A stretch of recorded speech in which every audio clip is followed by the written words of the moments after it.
This was my first day at my new school, and so far, it was going pretty well. Can you believe the principal himself was giving me the guided tour, as well as showering me with praise? Amber, with your impressive grades and outstanding academic achievements, you'll fit in nicely here. This is Leo, my son. He's another excellent student here, and he's going to show you around. Leo looked at me from head to toe, then smiled and winked at me. Huh? Was he checking me out? And here's the library. Maybe we could study here together sometime. Sorry, but I prefer to study alone. Right at that moment, a guy walked past us to the librarian's desk. Oh my God! He totally had this whole cool bad boy look going on. I zoomed in to see what book he was holding. The Orion Mystery? Wow, nice taste. I've been really into ancient stuff these days too. Leo must have noticed me staring at that guy as he snidely said, I'd steer clear of the likes of him if I was you. His grades are pathetic, and he's probably only in here so he can take a nap. He's below your league, while I'm far more suitable. Thanks for showing me around, but seeing your smug and scornful attitude towards others proves otherwise. Then I left, leaving a stunned-looking Leo behind. I found my class easily enough, even without Leo's help. And my desk, yeah, there was no missing that. I mean, the huge bouquet with my name on it and a welcome hamper full of candy was a dead giveaway. And apparently, it was from the principal. Whoa, I knew he was glad I was here, but wasn't this a bit too much? Anyway, I shared all the flowers and candies with my classmates to get to know them better. So far, so good. And these two sweet girls, Jane and Ellie, walked to the canteen with me and showed me how to get the lunch tray using my student QR code. But then they pointed over to a group of students sitting next to the window and told me to go sit with them. Huh? Why can't I sit with you? You're not one of us. Then they went and joined another group. What did they mean by that? I looked around and noticed there were two menus, a delicious-looking one on the red board and a bland one on a blue board. It seemed the boards correlated to the trays, as more kids than not had the blue trays with the dull foods. I took my red tray full of tasty food and walked over to the window, where all the kids were sitting with red trays, including Leo. There's something really strange about this school. I was pretty awkward and didn't know what to do when I saw the Orion Mystery Boy walking in with a blue tray. So, without thinking, I approached him. I saw you this morning in the library. You were checking out my favorite book. So, should I return the book or what? No, I just want to make friends. Stop hanging out with this loser. A straight-A student like you should sit with us. We're different. See? This was so stupid. So I told Leo I didn't need colored trays to tell me who I could and couldn't talk to, and that I was fully capable of making my own mind up. Leo and his friends looked furious, while the Orion Mystery Boy just grinned. Suddenly, a girl in the group spoke up with a super cold tone. Don't worry, Leo. This new girl will soon figure out what losers they are. Then she signaled for the whole group to leave. After that, the Orion Mystery Boy and I started talking, and he finally told me his name. It's John. The blue tray kids were really nice. Way nicer than the red tray ones. I asked John what the deal with the trays was, and he said that this school divided its students into two groups. The red were top achievers, and therefore got better food, cleaner spaces at the canteen, just everything. While the blues were made to eat bland food and squashed into the corner of the canteen. Poof! This whole thing was dumb. So I continued hanging out with John and his friends. Only Leo and that girl he was with, Quinn, didn't approve. Turns out she's the best student around here, and that made her the leader of the Reds. On many occasions, Quinn and her minions had pulled me aside after class to tell me I should stay away from the blues. But I didn't care. Then one day, the school announced that it was looking for the next school president. I wasn't that interested in it, but my friends were eager for me to sign up. If you're president, then you could make things fairer around here. Right. Better food, better tables and chairs. Please, we need you. Well, they did have a point. I really wanted them to have better things. And I suppose being school president would look good on my profile. So I signed up. But Wow, I didn't think I'd be this popular. My friends completely supported me, made colorful banners, and helped me come up with catchy slogans. And you know what? In the end, I got to the final round. Whoop! Now all I had to do was beat Quinn. But then something awful happened at the school. I arrived to find a bunch of students gathered around something. I squeezed through the crowd and... oh my God. The principal's beloved portrait was covered in red paint. Then across the loudspeakers, 2 names were called to the principal's office. John's and mine. Do you 2 know why I've summoned you here? John and I shared confused looks. No, huh? My portrait has been vandalized, and I know that Amber, you were the last one who passed the security guard yesterday. And John, you were caught on CCTV climbing over the back gate. Can you both please explain what you were doing so late at school? I couldn't find my math book, and I have an important math test coming up. So I came back to try and find it. And what about you, John? I knew it. An exemplary student such as Amber would never do such a thing. But a troublemaker like you, on the other hand, you're expelled. I didn't do it. Please reconsider, sir. Please give me some time so I can find the one who's responsible. Very well. Seeing as it's you, Amber, I shall allow you 1 week to prove this boy's innocence. Ahem, or his guilt. When we left the office, I asked John why he was sneaking about the school late at night.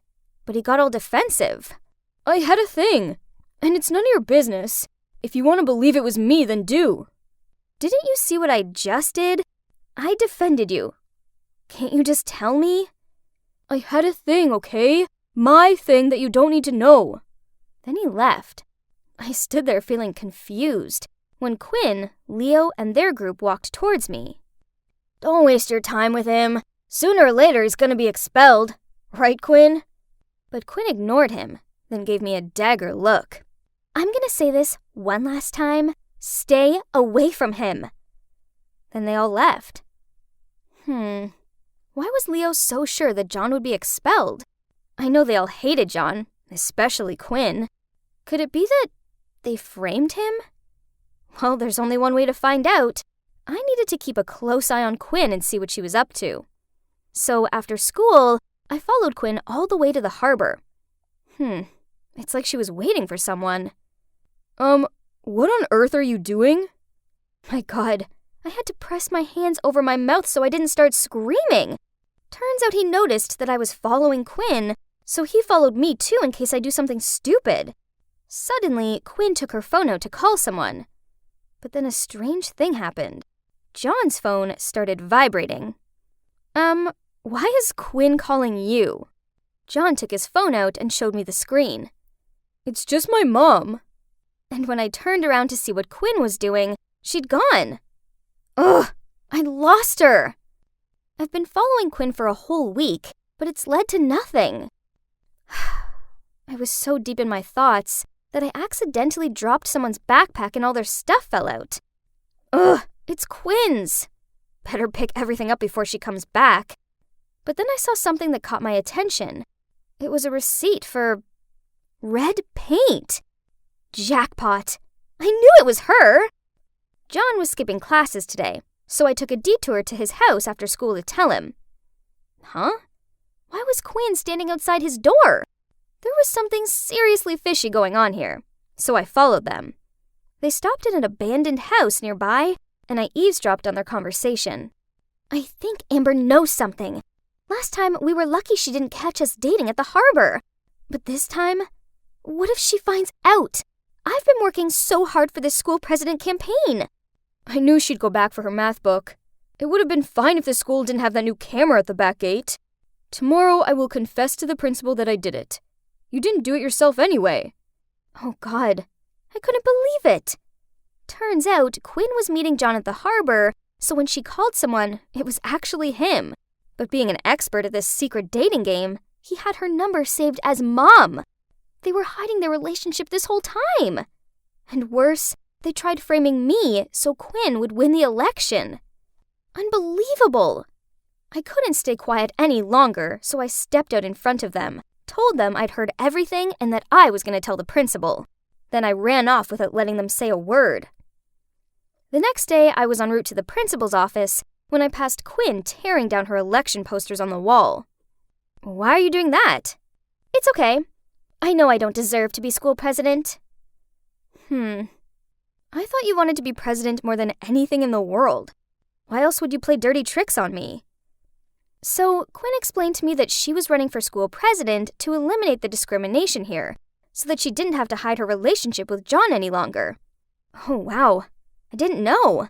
I didn't expect her to have such a meaningful motive behind all this. My plan was just to fight for better things for the Blues team. But man, Quinn had a vision to change this whole school. Impressive. And there's one more thing. Since you're the principal's favorite student, we were afraid that if you become school president, despite your best efforts, things here would only get worse. So there was no other way for us. We had to. I'm sorry. It seems like I misjudged Quinn, and I didn't want John to get expelled, so I said that I'd take the blame for the portrait incident. But it's all my fault. You don't need to do that. No worries. I'm sure to ace the math test and win a prize for the school, so there's no way he's gonna punish me. So at recess, I was heading to the principal's office, but before I could get there, I found myself being dragged into the janitor's closet. Oh, it was John. He was feeling guilty and didn't want me to take the fall. I was about to reply to him when I heard two familiar voices in the science room next to us. It was Quinn and Leo. Oh my God, we could hear them clearly through the ventilation hole. I can't believe it worked. Amber is such a fool. There's no way she'll be allowed to run for president and victory will be mine. So, are you really going to remove the division between the two groups just to freely date your stupid boyfriend in public? Are you fooled by that too? Of course I won't. No way. That was only to trick Amber and John. What I'm gonna do is make sure all troublemakers are gonna be kicked out of school. What? I got played? Again? Ugh! I turned to John and, oh man, he looked disappointed. Don't worry. I know a way to get back at them. On election day, Quinn gave her speech, and unsurprisingly, she went on about how the red group brings more to the school and therefore deserves their privileges. She really believes she could make a fool out of this Amber, huh? When I stepped out on the stage, her jaw dropped. Yeah, Quinn, I didn't confess to the principal. Giving speeches in front of a crowd wasn't something new to me, so I was super confident. I'm sure you're all aware of how this school operates. We're divided into two groups and get treated very differently. What I see here is discrimination and prejudice, when in reality, this should be a safe place for all students to strive and reach their full potential. So, I'm standing here today to tell you that if you choose me to be your next school president, I will break the barrier. Let's say goodbye to red and blue trays, and hello to fairness and equality. After my speech ended, the crowd went wild. Wow! And surprisingly, some of the red group were cheering me too. You're probably wondering why I didn't expose Quinn in front of the whole school, right? As I see it, she'd had a massive reality check, so I think that was enough. I also spotted the principal quietly sneaking off with his head down, in the midst of cheers the whole school gave me. Could you guess who won? Yeah, me of course. John came on stage and handed me flowers in front of a furious-looking Quinn. I walked towards her and whispered, "Let's see how you're gonna get rid of the troublemakers now." She just sneered at me, then stormed off the stage. Later, we heard that Quinn confessed all to the principal. Then she transferred to another school. What about me? Well, after I became school president, I stuck to my promise and began making some serious changes to the unfairness of the school. And John, did we become a couple, you ask? Oh no, we're just close friends. Just one step into the hallway, and I could already hear all kinds of whispers going all around. What happened? Did you forget, Sandra? It's Monday. Oh, not again. Who's the unlucky victim this week? Dorothy! It's Dorothy! Look what embarrassing deed she's done. So, it was a photo of the resident mean girl, Dorothy, on a date with some old rich guy. Ben and I had zero interest in those kinds of things, but these kids, on the other hand... Hey, there she is! This was the third Monday in a row that our school had turned into this gossiping chaos zone. Why, you ask? 3 weeks ago, out of nowhere, a bunch of random QR codes appeared stuck to some of the lockers. Curious, we scanned them and got access to this mysterious blog by someone called Quiet Night. They said they wanted to expose the true face of this prestigious school. So, every Monday at 2 a.m., they would reveal someone's dirty secret. And the first secret belonged to the beloved basketball team captain, Lewis. Turns out he flunked the last match on purpose so the rival school that his secret girlfriend attended would win. At first, everyone doubted it, but then someone found the girlfriend's Twitter where she posted a celebration photo. So, there you go. Everything became clear as day. Lewis immediately lost his captain title and the entire school cancelled him. While everyone was still buzzing with that, already came the next Monday secret. It was Mr. Worthing, our popular math teacher. His classes were known for their top performances. But as it turned out, he had always accidentally leaked the questions to his students before every exam. The rumor reached the principal, and he immediately had people look into it. Unfortunately, it was true, so Mr. Worthing was fired. And as you've heard, little Miss Dorothy was the third unfortunate victim. To be honest, she definitely hadn't been the nicest girl. She's a nightmare to all the new kids especially. So when her shameful secret was revealed, everyone seemed to be somewhat satisfied and talked about it non-stop. My BFF, Mary, was no exception, as Dorothy was a rival for her queen bee status. At lunchtime, we arrived at the cafeteria, but weirdly, nobody lined up to get lunch. They were all looking around at something. Turns out Dorothy was here too. She's sitting alone at a table. Not wanting to miss an opportunity to taunt her longtime rival, Mary rushed straight over there. "What's wrong? Your bald lover didn't take you out to lunch today?"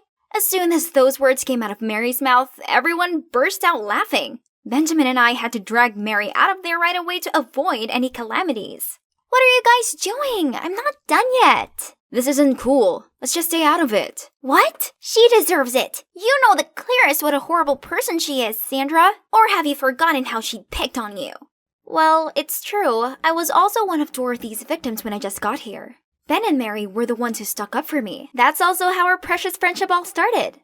Ever since then, we've been the iconic trio of the smartest kids at school. Pretty sweet, huh? However, the recent dramas have undeniably affected our studies. It's like students are coming here just to gossip, and they keep chatting in class, making concentrating extra hard. Monday mornings became the biggest event in school. Everyone looked forward to it, guessing who's the next chosen one, as the embarrassing secrets continued seeping out. How Justin looks cool chewing his gum all the time, but he actually does this to mask his bad breath problem. Hardworking Julia bought her essays off the internet. The parking lot car spray painter turned out to be none other than Goody Two-Shoes Brandon. It became apparent that any one of us could be next. So people started to panic, praying that their name wouldn't be mentioned.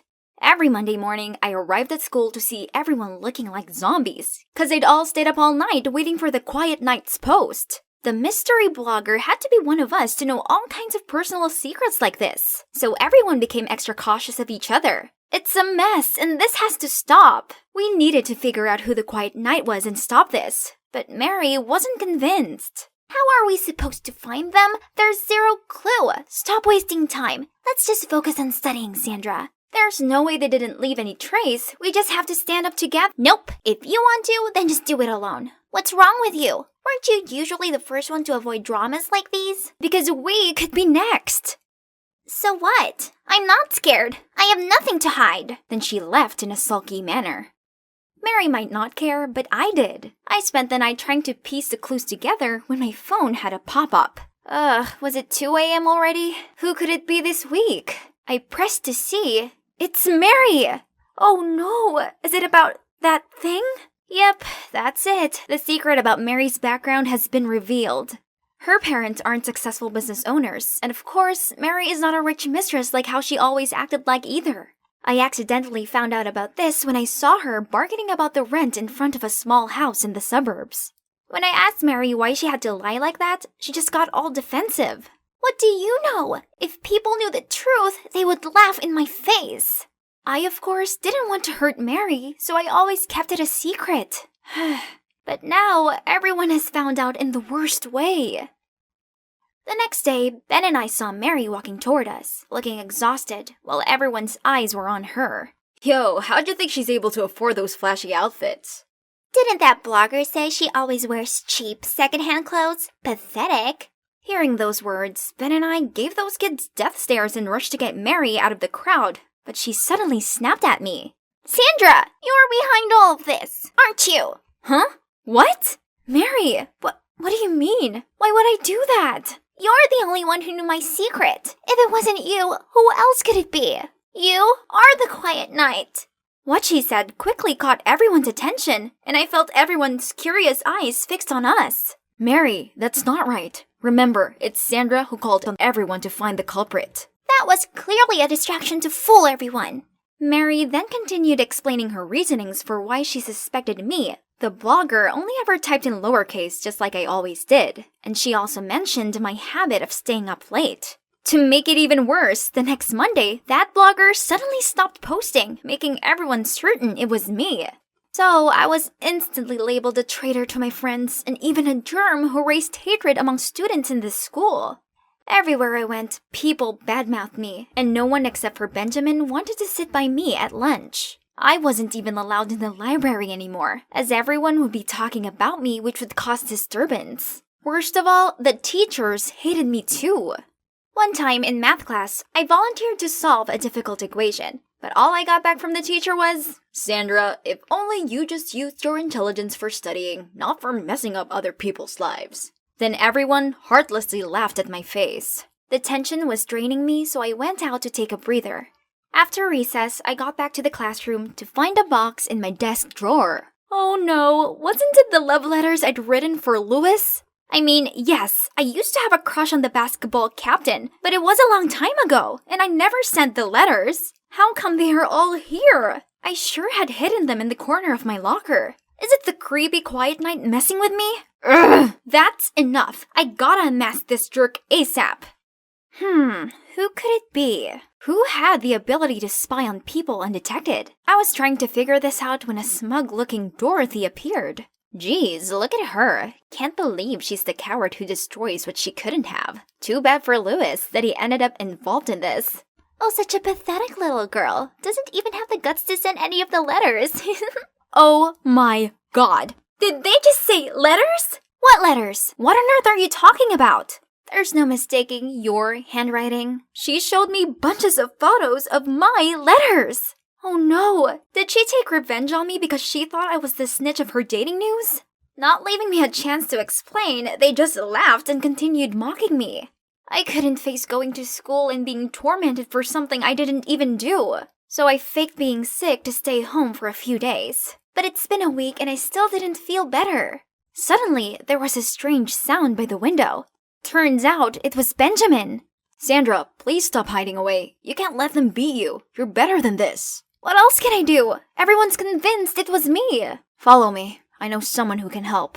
Now, I was sitting in a cafe with Benjamin, and Max, an IT genius in our school. Benjamin insisted this guy could help identify the anonymous blogger. After just a few minutes of checking the IP, Max has been able to track it down. But, it led to Mary's place? No way. This makes no sense. I gotta talk to Mary. Calm down. Don't say a word about this to anyone for now. Just let me take care of it. I had no clue what Benjamin was planning. He said he would help me clear up the case, but nothing happened for days. Until now, he insisted I'd come to watch this basketball game. What's the point? It just gave others a chance to mock me further. While immersed in my thoughts, suddenly I heard someone's voice on the loudspeaker. It was Benjamin. Hi everyone. I'm sure you guys are tired of the Quiet Knight's blog by now, right?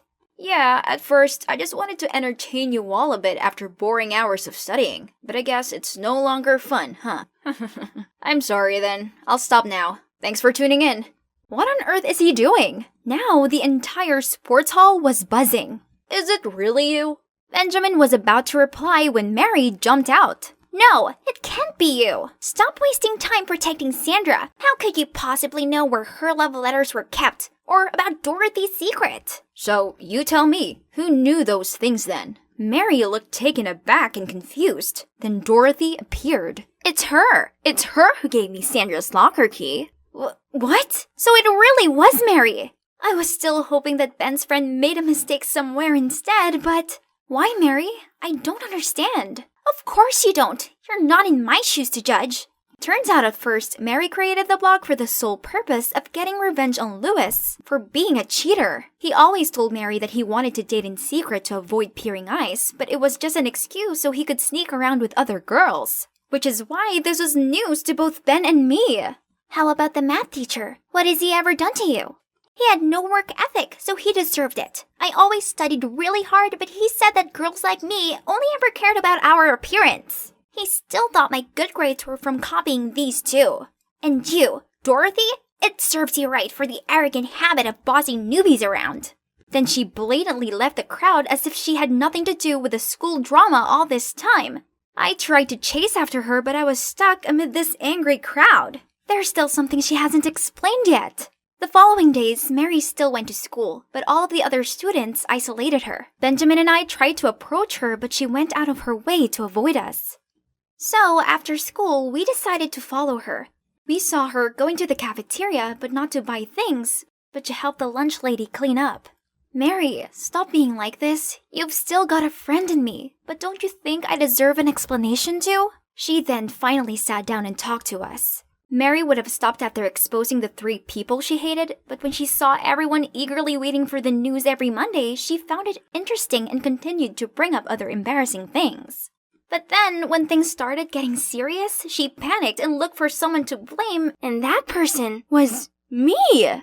Because I was the one who first came up with the idea of tracking down this anonymous blogger. Furthermore, she was angry with me for finding out her secret. Envious because I got better grades than her, and jealous because I was closer to Ben than she was. Mary admitted she felt outshined and left out. So, you decided to expose your own secret you kept for so long just to frame me? Do you hate me that much? No, Sandra, it's not like that. I'm really sorry. As for that secret, I had tried to act like a hot girl from a rich family just to be worthy of that jerk Lewis. But since I know he's a bad guy, there's no point of keeping that secret anyway. Ben and I leaned over and hugged her, saying it was all okay. As long as we are honest from now on, we'd be able to sort everything out. After that, we helped Mary clean up the messy tables in the cafeteria. And can you believe it? The lunch lady is actually Mary's mother. She was the one who unintentionally told Mary all the petty secrets that everyone gossiped about while getting lunch. Mary has always hidden the fact her mom's the lunch lady, but after being exposed and boycotted, she gave up and decided not to try hard for the popular girl title anymore, but just to be herself.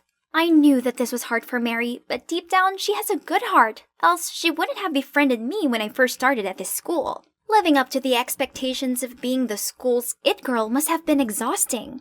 It's been a semester full of drama, hasn't it? Phew, lucky it's almost over. Now we're in a hurry to revise all lessons together to prepare finals week. We still compete with each other a lot, but this time it's fair and square. The 3 of us already decided that whoever gets the lowest score will have to take the other 2 out for dinner. Free food, here I come, as I definitely am not going to lose. You are probably wondering why all eyes are on us. This is nothing new. Actually, this pretty much always happens when we walk through school together. Look, they're truly the high school version of Kim K and Paris Hilton, aren't they? Agreed. They're quite charming. Yeah, that's us. I'm Robin, and the Hilton to my Kardashian is Allison, my BFF. Don't let her snooty look fool you. She's actually a really nice girl who's always there for me. I never had to worry about a thing being with her. We've basically been inseparable since forever. Ugh, Candace, you so did that on purpose. Oops, sorry. It's just too hard for my eyes to notice something as lame as you. Oh, really? So it has nothing to do with the fact you're afraid I'll take your cheerleading spot and beauty queen title? As if. You're no competition for me. This wasn't a new thing. Because Allison is so beautiful and talented, she often gets into altercations with the jealous mean girls. Now, thanks to the Candace drama, we're late for class. We were hurrying along the corridor when suddenly Allison stopped. A poster caught our eyes. It was for the contest to find the new cheerleading captain. Perfect! I can't wait to win and wipe that smug grin off Candace's face. You're gonna register too? Of course I am. I'm gonna teach that girl a lesson. Just you wait and see. Oh, snap. The truth is, I had also signed up for the competition and was waiting for the right time to tell Allison, but who knew she would suddenly become so determined to win this? If Allison found out I was going to be her rival, what would she think? Ugh, what should I do? I don't want to upset her, but I really need to win this competition too. Why, you ask? It's for one person. It was him, Steve, the basketball team captain, and also Allison's cousin. I've had a huge crush on him, but the problem is that he's not exactly short on fangirls, including Candace. I'd never be as forward as her, so I just watched him from afar. But what if I'm no longer a nobody and become the cheerleading captain? Then Steve would notice me, and I'd be confident enough to open my heart to him. Right? But things were way too difficult when I have to face up to not only Candace, the resident mean girl, but also Allison, my BFF. Great! It's true what they say. Putting something off will definitely come to bite you eventually. As I was having lunch with Allison in the cafeteria, Candace and her friends stopped in front of our table. So, you think you can compete with us? Go on then. Eat up and grow strong, little girl. If you have a problem with me, then deal with me. Leave my friend alone. Okay, princess. Not everything is about you. I'm talking to her. Oh, wait. Look at this lost puppy. Hasn't Robin right here told you that she's also competing for the cheerleading captain position? Then Candace and her friends left, leaving me to face Allison's surprise and anger. I was planning to... You really want to compete against me? I just want to try. Wow, I've never expected you to stab me in the back like this. Unbelievable! Then she stormed off, leaving me there feeling dumbfounded, staring at my ruined lunch. I know I should have told her in the first place, but her reaction was way worse than I expected. For the rest of that day, I couldn't find her anywhere. Not at school, not at her house. So before going to bed, I texted her saying how sorry I was, and that I also had my side of the story, which I would tell her all about, but only after the contest. This was just a little misunderstanding. My awesome Allison would forgive me by the break of dawn, right? But nope. After that, Allison started treating me like I was invisible. No matter how hard I tried to talk to her, she wouldn't listen and just said, I don't need any explanation, backstabber. Drop out of the contest, then we'll talk. Drop out? No way! I mean, I really need this. And, hang on, why couldn't I try out? So what? I kept it a secret from her. Was I supposed to tell her every single thing that I did? It was so upsetting to see us falling apart like this, but I had to sort out my priorities too. So as heartbreaking as it was, I had to put aside this temporarily broken friendship to strive for the biggest goal right now, the captain title. I poured all my focus into cheer practice and often stayed late so I could hone my skills. All my hard work paid off when the teacher complimented my technique. Meanwhile, Allison only received negative feedback. I turned to give her an encouraging smile, but she gave me a hateful look back. Did she think I was the cause of her poor form or what? I was about to leave when Allison walked in. I said hi, but she just ignored me. Seeing that, Candace didn't miss her chance to mock us.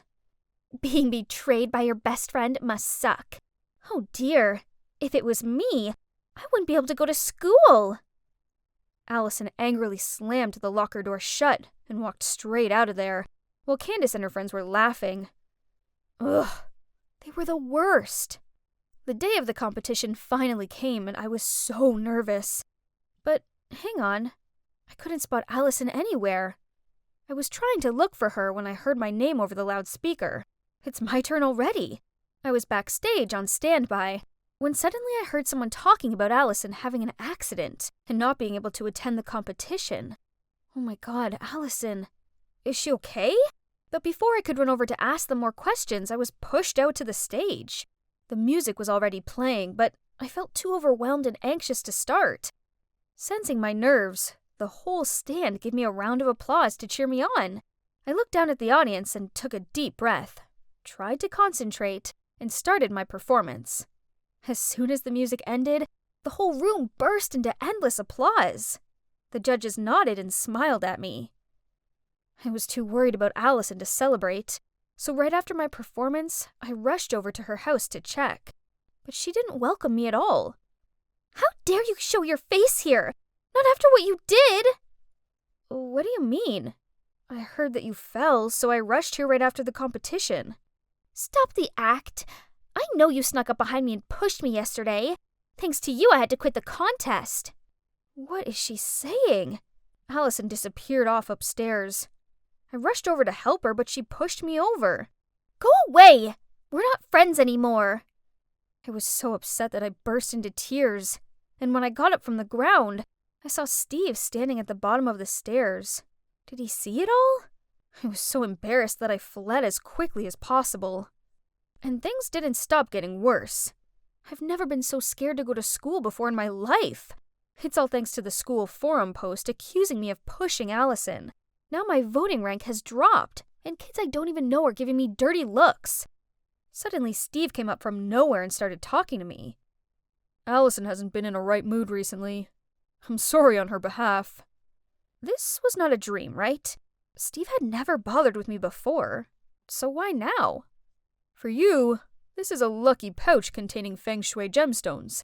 If you wish for something, confess to the pouch a sin of yours, and the wish will come true. It's proportional to each other. The bigger the sin, the grander the wish.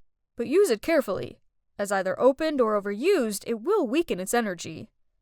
I watched as Steve turned his back and left. This was such a sweet thing for him to do, especially as everyone else was treating me like I was a walking plague cloud or something. But did this pouch really have magic powers? I guess there's only one way to find out, right? I call upon the magical powers of this pouch to confess that I purposely hid the flashy dress Mom bought me, then lied that I'd lost it so I wouldn't have to wear it. I'm so sorry.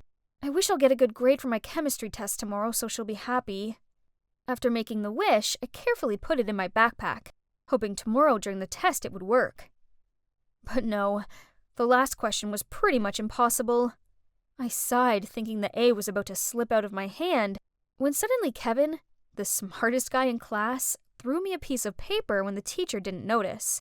I stealthily opened it. Whoa! It was the answer to that one question I had left. I quickly filled in my paper without thinking any further. A few days after, I got my test results, and I couldn't believe my eyes when I saw an A in front of me. It must be the powers of the magic pouch, as normally Kevin didn't even talk to me. Fascinating. And so, I made a few more wishes, and they all came true. Once I even confessed that I accidentally spilled water and damaged my computer, and wished Mom would buy me a new one. Unbelievably, 2 days later, Mom bought me a MacBook and said it was an early birthday present.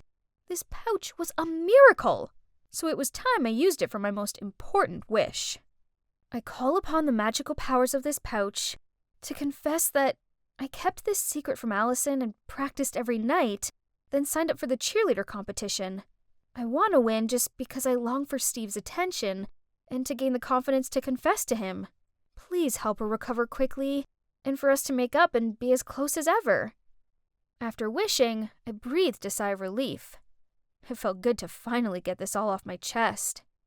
The next day after school, I was pretending to be walking past the basketball court as usual when Steve called me over and handed me a bottle of juice. Looks like the pouch really exerts its power. Actually, Robin, there's no magic. I just snuck a MIDI recorder in that pouch to figure out if you were the one to mess with Allison. I'm sorry. What?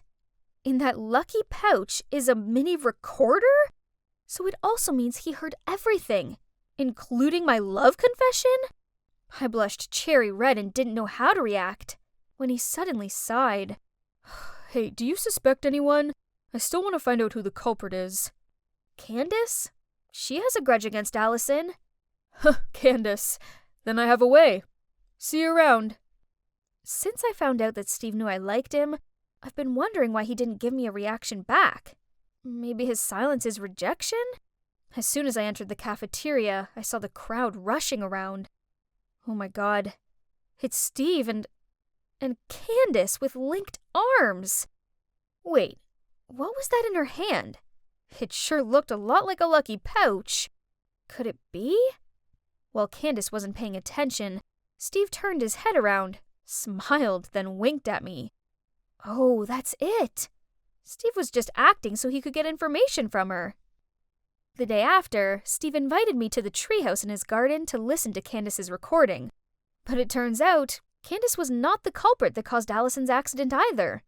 She just admitted to some nonsense slurs and pranks and wished to win the championship, and for Steve to love and spoil her.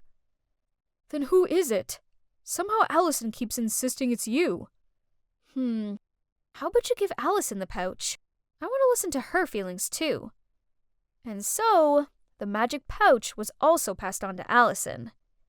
The next evening, after my late practice, Steve and I went to the park nearby to listen to Allison's confessions. Dear magic spell pouch, I actually didn't fall. Robin was getting so good and I wasn't confident that I'd win and losing to her would be humiliating. So I spread the news that I had an accident so I didn't have to participate and blamed everything on her. Everyone loves her. Even Steve has a secret crush on her. While me... What? That means it was all planned by Allison? And Steve had a crush on me? Is that true? My thoughts are all over the place right now. Then before I could blurt out a word, he took my hand to go to Allison's house. What is this, Allison? Can you explain this? So what? Why does such an ordinary girl like her get so many good things? I deserve it, not her. Allison, why? Without even letting me finish my sentence, Allison slammed the door shut. At least I knew the truth now, right? Even though it sure was ugly. I really have nothing left now. I lost my best friend, and with only one more day until the voting for the contest comes to an end, it looks like Candace will win. But as soon as I stepped into the classroom, everybody rushed over to me and waved their phones in my face. Huh? Oh, there's a new post on the school forum. It turns out that Allison shared the truth, and even apologized to me. I knew it. My bestie is always a very kind person. Thanks to that, my vote soared and got to first place. And this is the moment I've been waiting for. The new leader of our cheerleading team is Robin Smith. Through my ecstatic grin, I noticed someone standing from afar. It's Allison. Seeing me, she hurried away, but luckily I was able to catch her up. Allison, thank you. I'm sorry for hurting you like that. No, I'm the one at fault. Although it was awkward at first, we soon got past this, then managed to talk straight to each other. Allison apologized for everything, then she congratulated me and gave me a hug. Oh, right. Now that I'm the winner, I can confidently confess my feelings to Steve, right? No need, because he already did that to me. Thank you for staying beside me. But, Steve, I still wonder how that bag could fulfill all my wishes. The other things are understandable, but the MacBook was unreal. Yeah. I may have called your mom pretending to be the teacher and told her that a MacBook for studying was compulsory. Hi there, I'm Flora, Portside High School cheerleading captain and beauty pageant queen. My natural beauty and charisma mean that everyone's drawn to me, but hey, I don't make it easy for them. I only allow a select few to get close to me as I can't be seen associating with just anyone. Only my classmate Nina is pretty enough to have the coveted position of my BFF. Birds of a feather flock together, right? My high school life was perfect.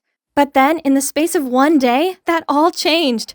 The principal, Mrs. Harrington, told me that due to my cheerleading abilities, I'd won a scholarship to the ACL Academy, a boarding school for the athletically gifted, and I was leaving today. Huh? This made no sense. I mean, I don't even do sports. I rushed straight home to discuss it with my mom and found her sitting on the couch surrounded by a load of shopping bags. Yep, she'd already spent the scholarship money before I'd even found out the news. I know Mom loves money, but how could she make such a huge decision about my life without discussing it with me first? Ugh. Looks like I had no choice but to leave Portside High behind and go to this stupid sports school. Whatever. I'm a skilled cheerleader after all. It'd be a breeze, right? Wrong. This new school sucked. On my very first day here, I was woken up at 6 a.m. and forced to run 5 laps around the stadium. God, are these people superheroes or what? How are they able to run and laugh at the same time while I'm panting like crazy? I didn't have time to catch my breath when the teacher made us move to the gym to lift weights. After 3 hours in the hellish gym, I barely had time to digest my lunch before they steered me into the volleyball court. Yep, that's the sport Mom had registered me for. Ugh, this stupid sport. Finally, nighttime arrived, and I managed to crawl my aching body back to my dorm. God save me from this living nightmare. Suddenly, the door opened, and in stepped my 3 roomies, aka my volleyball teammates. Honestly, I don't even know if I could call them girls or not. One has super short cropped bangs, one doesn't say much and shuffles more than walks, and one wears clothes so baggy they resemble a tent. Obviously, I'm way out of their league. And you know what they all have in common? They're always sweaty. So gross. Come to think of it, I have to go take a shower ASAP. Otherwise, I might turn into one of them. Fresh out of the shower, I called Nina and blurted out how exhausted I was and how much I missed our school. Poor you must be so tired. Oh, by the way, I have some amazing news to tell you. There's a city beauty pageant coming up and I'm representing the school. What? But I won the school beauty contest. Yeah, you did. But you don't attend Portside High anymore, so seeing as I came second, they've given me the spot. Too bad, as you definitely would have won. What? How unfair! I was still in shock when the dorm supervisor stormed in and took away my phone. Yeah, I forgot to mention. This school even has a strict 10 p.m. phones away and lights off rule. It's all because they believe health is the most precious thing for an athlete. I tossed and turned all night. This beauty pageant was massive, and there's no way I could miss it. But I'm not at Portside High anymore. Instead, I'm stuck in this dumb jock academy. If only I could get out of here. That's right. I have a brilliant idea. I need to get expelled. So, I decided to skip practice and go cause some havoc for 3 days straight. I poured paint into the pool, cut off the badminton strings, deflated all of the soccer balls, and of course, I made sure that the security cameras caught it all. And as expected, the principal eventually called me into his office. Yes, this was the moment I was waiting for. Soon I could pack and get out of here. Only the rest didn't exactly go to plan. If it had not been for Mrs. Harrington. 2 laps of frog jumps around the soccer field, now! What? Frog jumps? I hate those things! Why couldn't he just kick me out already? But wait, what does Mrs. Harrington have to do with this? After my punishment, I needed to vent. So, hugging my aching thighs, I called Nina to complain about my failed plan. And she just burst out laughing. Oh, Flora, those outdated tricks were never gonna work. You have to do something bold, like... Oh my god, Nina is a genius! The next night, following Nina's instructions, I sneaked out when everyone was asleep. That's right, I'm going to wake the whole school up with these firecrackers. I lit one in the dorm's backyard, then ran to hide behind the bushes. 3, 2, 1, and... silence. Huh? I went back to check and saw that it had gone out. What's wrong? Is this one broken? I tried again and again, but the same thing happened each time. As if a ghost did it? Just the thought of it sent chills down my spine, so I sprinted right back to my room. Okay, so not only had my plan been a massive fail, but it had left me super tired. Needless to say, this morning's run was not fun. Zombie alert! How come they look even more exhausted than me? Hey, have you guys heard about the doomed jock? He's the ghost in the dorm's backyard. Allegedly, he attended this academy years ago, and he exorcised himself to death right there in the dorm's backyard. So now, he haunts it. What was she talking about? Could it be the one who messed with me yesterday was the doomed jock? I couldn't just give up like that. I needed to figure out a way to get out of this awful place before this ghost got me. How about starting a fight? I heard that the fencing team and basketball team were the 2 toughest groups in the school. So, I sprayed paint on their fencing masks and punctured all of the basketballs, and left a fencing sword at the scene. Then I wrote both teams an anonymous letter. Sunday, 2 p.m., abandoned building near the back gate. When Sunday came, I hid in the abandoned house and waited for the 2 groups to arrive. Look at their tense faces. This was going to be fun. I quickly called the cops. and then took advantage of the chaos to blend in with the feuding teams. I almost got punched in the face when, fortunately, the cops got there just in time, causing everyone to frantically flee the scene. I happily ran to a cop. "It's me! I started this fight!" But, to my surprise, the cop just asked if I was hurt. Then he hurriedly chased after the gang. Only then I realized that if I wanted to be caught, I had to do exactly what they did. Run away. Oh, man. I was staggering my way back to the dormitory, feeling deflated, when I spotted the fencing and basketball teams coming my way. Freaked out, I looked around for a place to hide, but there was only one car parked on the side of the road. With no other way, I ventured to open the car door and, oh, it wasn't locked. I quickly jumped in, hid under the back seat, and lay completely still. At that moment, the car door swung open. I closed my eyes and braced myself to catch some hands when suddenly the car revved up and left. Looking up, I saw the principal sitting in the driver's seat, whistling happily. Oh, so it was his car. After a while, the car stopped in front of a bar in town. Didn't expect a serious man like him to go to such places. But wait, an underage student being caught by the principal here would surely get me expelled, right? With that in mind, I hurriedly followed him. But at the door, a security guard stopped me and asked for my ID card. I had no idea what to do when suddenly a strange guy appeared. "Hey, cutie. Need an ID card? How about this? I'll lend you a fake ID to get in. In exchange, you must go out with me tonight. Sounds good, huh?" Well, I didn't plan on sticking around for long, as I would just get in, find the principal, and get caught right away anyway, so I nodded in agreement. I was about to take the ID card from him when someone yanked me back and pushed me into a cab. My roommates! What are you doing here? Do you know you've just ruined my plan and— Ruined? Who's the one causing trouble here?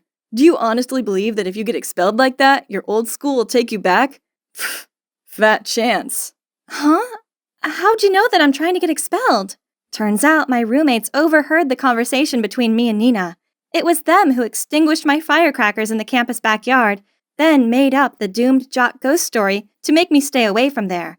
Then, when the basketball and fencing teams searched for me, it was them who lied that I was with them all day so I could get away with it. But what did you do that for? Don't get us wrong, we didn't do it for you. We did it to protect the school's reputation. Then they started telling me that, for the last few years, due to bad achievements, our school was on the chopping block to make space for industrial areas. The only way to convince the city council to keep our school was by winning the state's upcoming sports competition. We've all played sports for all of our lives. Sport is everything to us.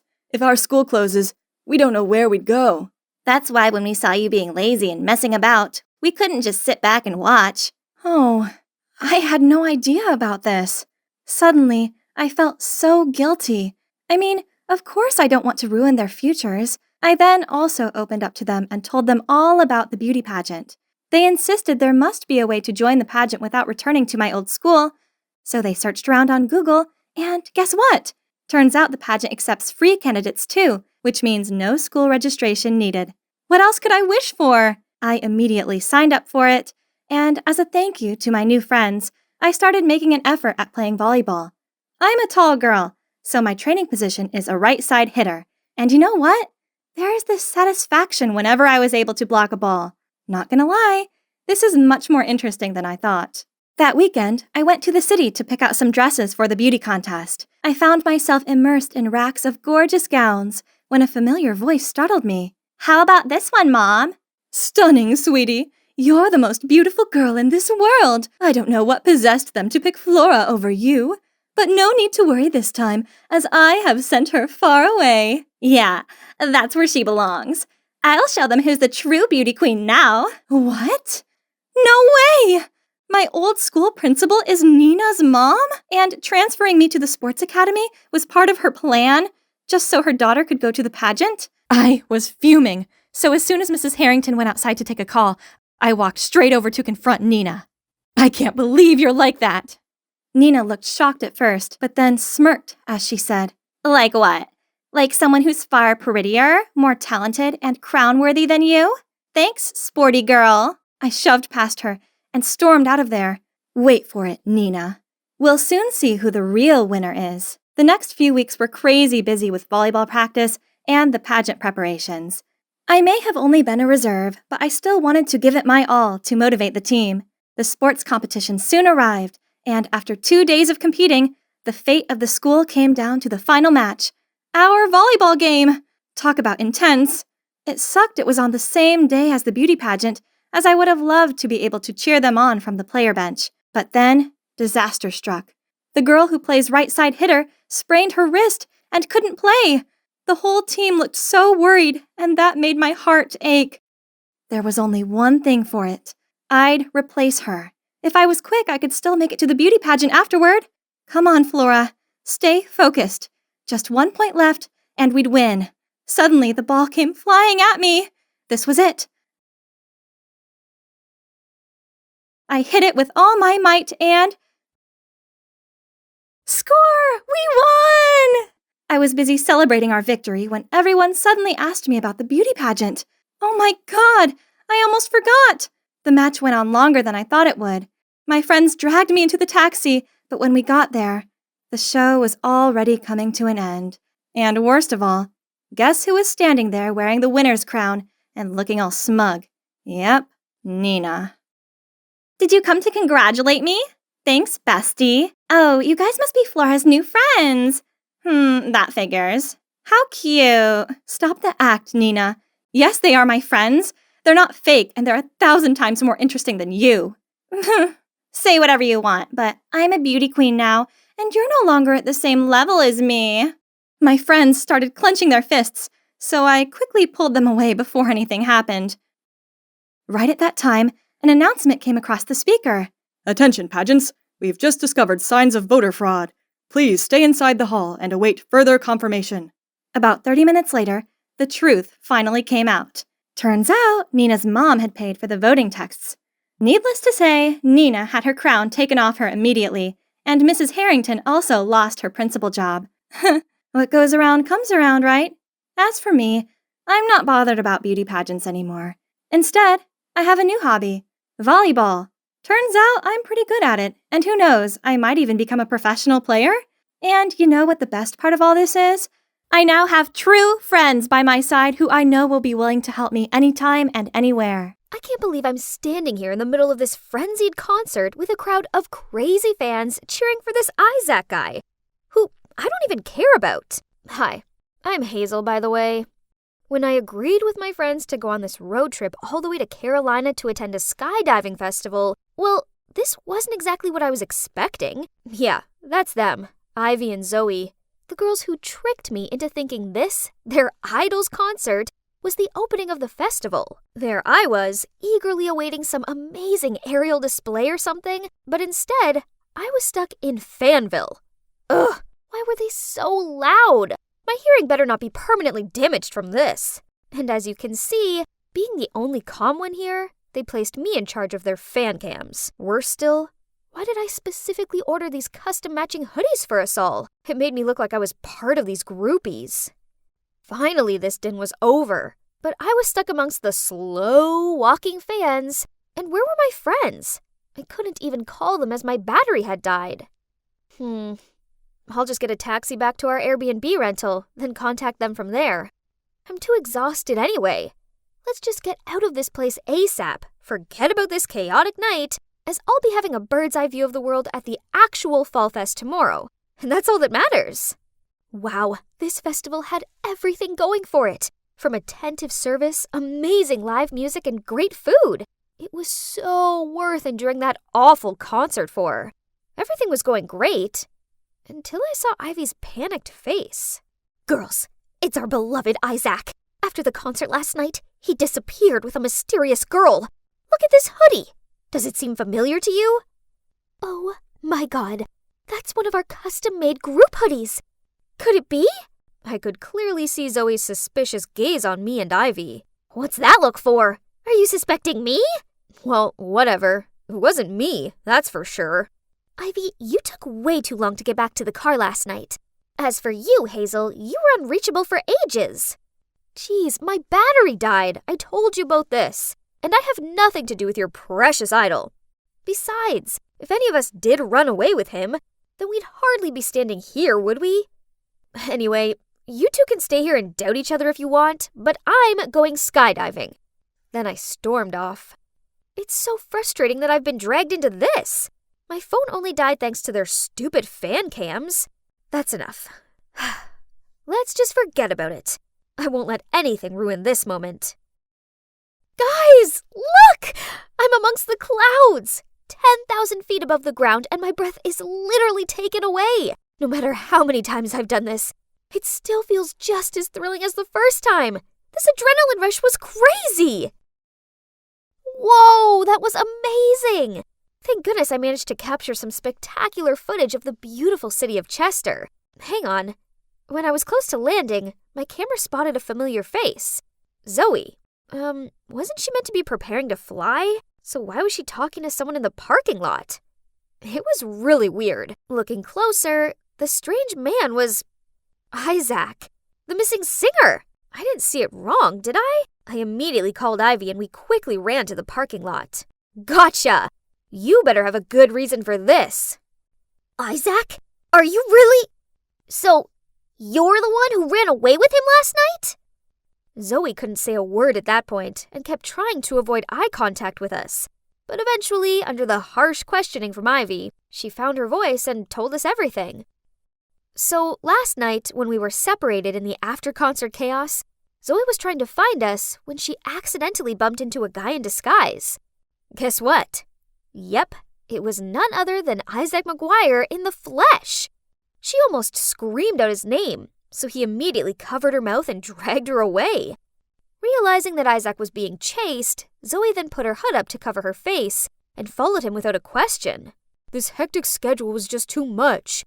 I can't even remember the last time I had proper time for myself anymore. I need a break. Ugh, and I didn't care. But Ivy sure looked like she was going to drop a tear for her poor idol any second now. Well, you see? It's an emergency. I couldn't help but give him a hand. Then we've already parted ways last night, but my manager has been able to track me down, so we had to run away ASAP. All I have with me is this phone, so I really need your help.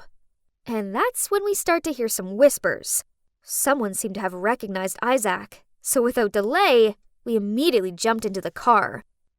But, Who on earth was sitting next to me? Jeez, this girl's makeup was so flashy, and her perfume was so strong it made my throat lump up. Siren! You're Siren, aren't you? Oh, I adore your chemistry with Isaac in the movie. It's like you guys were born for each other. But, wait, are you two running away together? It turned out that the flamboyant girl was Siren, an emerging actress who was filming a movie with Isaac. Looking at the way she blushed while Isaac remained silent and didn't deny it, it was clear that they were a couple who took their romance off screen. Busy schedule?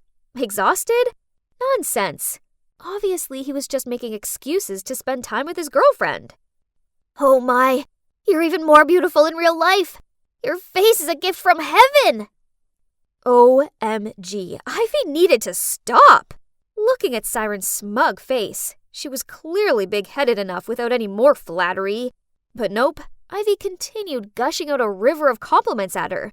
I mean, does she seriously like this actress that much? Your nose is so pretty from up close. Where'd you get your nose job? Hearing that, Siren immediately stopped smiling and covered her nose in annoyance, which almost made me burst out laughing.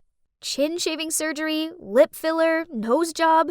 How can she even act with such a stiff face? Sorry to bother everyone, but staying at a hotel is not a good idea right now. Can you guys help us find alternative accommodation? Yes. I volunteer to help you two. I watched in disgust as Ivy and Zoe frantically called and texted their acquaintances, but no one could help. Suddenly, Ivy turned to me and gave me her puppy dog eyes look. Hazel, you're our last hope. You must help us, please. Oh, not that again. Ivy knows I can't say no to her when she makes that pleading face.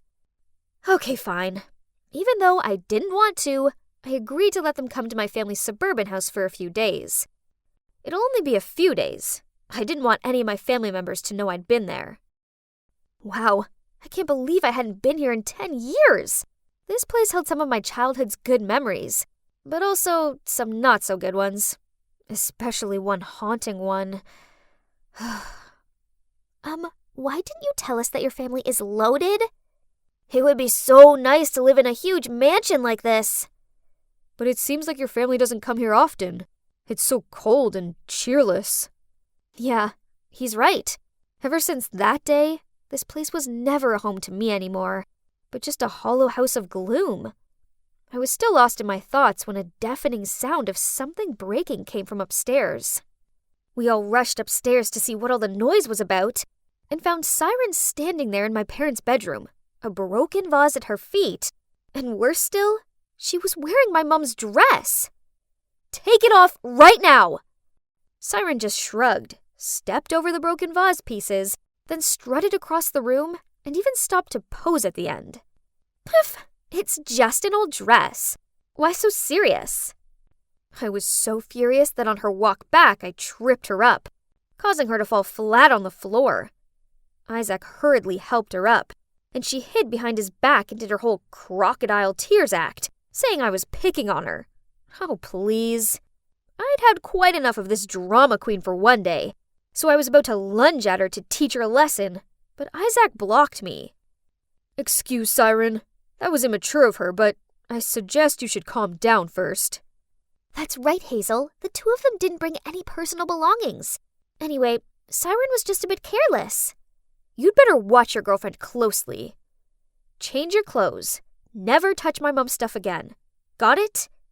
Now I'll arrange the rooms for all of us. Well, there were only 2 usable bedrooms here, since most of them were dusty and unfurnished. So I took the couch and gave one room to my friends, and the other room to the loving couple. But as Siren gave a satisfied look and took Isaac's hand to lead him to their room, he just shook her away and said I could have the bed, and he'd take the couch. Oh no, the couch is mine! I didn't want to share a bed with her. But Isaac ignored my protests and plopped down onto the couch to claim it. Zoe and Ivy quickly scurried upstairs.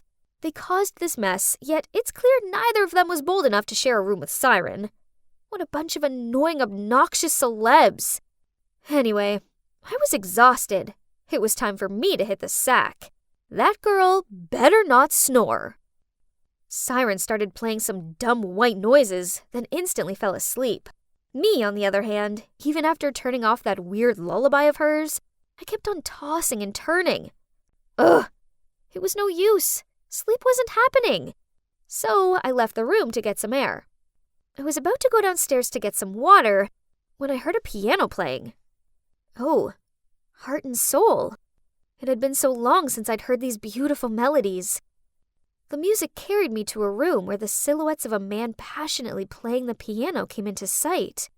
Oh, memories. I loved nothing more than sitting next to my dad and playing happy songs with him. But then, everything fell apart. And I hadn't touched the piano since, well, until today. I sat down next to him and let my fingers glide over the keys. I was immersed in the harmonious melodies of the music and let the notes take me back to the past, until a scream snapped me out of it. What on earth are you two doing? Something really important. I have acrophobia, so this is my idea of a nightmare. I don't want to be here at all. Oh, and that guy on the other side is Charlie. He's my boyfriend, but I don't actually like him like that. So you're probably wondering how I ended up here, 200 meters above the ground and about to make this terrifying leap. Well, let's just start from the beginning. Hi, I'm Luna, a 17-year-old high school girl from a small town in New South Wales. Growing up, I was desperate to please my hardworking single mom. The problem was she was nearly always tired and irritable. So no matter what I said or did, it usually ended up being wrong. The most common words that came out of her mouth were, "If you want me to love you, you have to be nice." I wanted her to love me more than anything else in the world, so I did everything I could to appease her. This led to the need to make everyone happy, and left me with an unfathomable fear of being hated by others. If I made other people happy, then they'd like me, right? So whenever someone asked me to do their homework or cover for them on roll call, I did so without hesitation. And if there's ever an argument or awkward situation, regardless of if I'm to blame or not, I always apologize first. At 15, I moved to Sydney alone for high school. And that's when I met my roommate, Margot. She's my complete opposite, but this didn't stop us from becoming best friends. She's independent, sassy, and doesn't let anyone pressure her into doing anything she doesn't want to. Guys, if I were more like her, I would have been able to avoid a lot of trouble. Once we had a group assignment in biology, and I, by chance, teamed up with these two popular girls. The day before the deadline, they both texted me saying they were sick and asked me to do their parts. This was a lot of work for one person, but I didn't want to upset them, so I agreed. But then, that night, while I was scrolling through Instagram during my brief break after hours of studying, I saw them checking in at a party. What? So they lied to me so they could go out and have fun and left me home alone to do their homework? Oh my, I just want to take this pen and throw it right at their dumb duck faces. How is that cute in anyway? Ugh, but who was I kidding? I knew full well I'd never be able to tell them what I really thought of them. So I picked up the pen and continued my workload meant for 3 people alone. I stayed up all night and drank 3 cans of energy drinks. But it was just too much work for one person to finish on time. Our assignment, or should I say, my assignment, got points deducted due to late submission, which somehow made the popular girls mad. What have you done? How could you turn in the assignment late? I'm sorry. It's just that doing it all by myself was a bit too much for me. Oh, please. You had the whole day to finish it. It's all down to your poor time management. Right at that moment, Margot appeared, out of nowhere, and stepped between us. Pfft. If you both cared so much about your grades, then you would have helped Luna complete it. Instead of going to some stupid party, how about I report you to the teacher to cross out your names from... Margot, enough. Sorry, don't mind her. Then I quickly pulled Margot away. Apologizing to them was a ridiculous thing to do. It wasn't your fault. I know it's not my fault, but there's no point making a scene out of it, right? Fine. In that case, I'll leave you alone with all the troubles you've caused yourself. I don't care anymore. Oh, no, I didn't mean to make Margot mad. I quickly apologized to her, told her she was my best friend in the whole world, and asked her to go for a milkshake to make up. A week later, on the day my volunteer club was selling lemonade to raise funds for a children's charity, I suddenly fell sick. Oh no, I'd been telling everyone at the club how important this event was, but now I was the one who'd be absent. How embarrassing. I needed to show them how sincere I was. I texted the club president that I was sick, but if the club really needed me, I could still try to participate. Now I can finally sleep. But who would know? Before I even had time to curl up in bed, he texted back saying how they really needed my help. So if I could come, that'd be great. Oh, no. Did I really have to drag my feverish self over there? Not knowing what to do, I turned to Margot for advice, but she snapped at me. If you knew you couldn't go, why suggest otherwise? People will always take advantage of you if you let them. So just make it clear that you're sick and can't participate. Then she told me how her music club had a dinner meeting tonight, yet she'd already decided she was having a relaxing pamper session tonight, so she immediately told them she was otherwise engaged. Margot was right. If I'd done as she said in the first place, I wouldn't have had to rack my brains looking for excuses to say no without annoying anyone. Finally, I texted the club president that I was afraid of infecting everyone, so I'd better stay home. Then I fell asleep and found my worries plaguing my dreams. The next day, I felt better. So after class, I dropped by the club's room, but I instantly felt weird vibes from everyone. Then when I asked the club president how much money we'd earned from the event, he totally blanked me. Oh, no. He was obviously still mad with me for letting him down. I was lost in thoughts when suddenly someone tapped me on the shoulder. I heard you were sick. Are you feeling better now? It was Charlie, one of the club members. He told me that day I was off sick. He voluntarily took over all of my work. So I invited him out for a thank you dinner right away. Maybe he misunderstood my goodwill gesture, as after that he bombarded me with texts, calls, and soppy memes. Then one day while we were walking together, Charlie suddenly stopped and took my hand. Luna, we've known each other for a while now. I think it's time for me to confess my feelings. I like you. Will you go out with me? Oh my. What did he just say? I stood there dumbfounded. I mean, I liked him as a friend, but not romantically. But when I met his expectant gaze, my conscience began to torment me. He was such a nice guy, so how could I say no to him? In the end, I forced a smile and nodded in agreement. My feelings for him will develop over time, right? But unfortunately, the answer to this was no. Actually, since we started dating, I found myself liking him even less than before. He does a lot of things that irritate me, such as the time he insisted we wear couple outfits to school. Yeah, slogan shirts with "he's mine, she's mine" printed on them should definitely be left in 2010.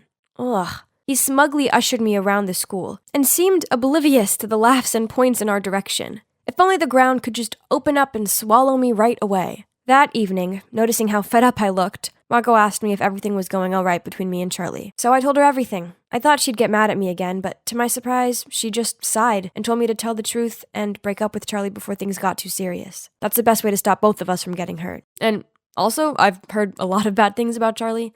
People say he's kinda erratic. You better get this over with as soon as possible. Yeah, Margot's right. Next time I saw Charlie, I was ending this once and for all. Turns out I didn't have to wait long, because that Sunday afternoon, Charlie came to pick me up for our date. He told me he had a surprise in store for me, and I was gonna love it. Okay, it sounds like he'd gone to loads of effort, so it was probably best if I left breaking up with him until the journey home. Almost there! Hearing what Charlie said, I looked out the window and... oh my god! Is that a bungee jumping spot? So, long story short, here I am, 200 meters off the ground, my legs trembling like a leaf and my heart thudding like crazy. I was about to cry out of fear when suddenly I heard romantic music playing behind me. I turned around to see Charlie getting down on one knee. Behind him was eagle-eyed staff holding roses and candles while swaying to the music. What's happening? I know we haven't been dating long, but it's clear that we're made for each other. Luna, will you marry me? What? Did I hear him wrong? I mean, I'm only 17.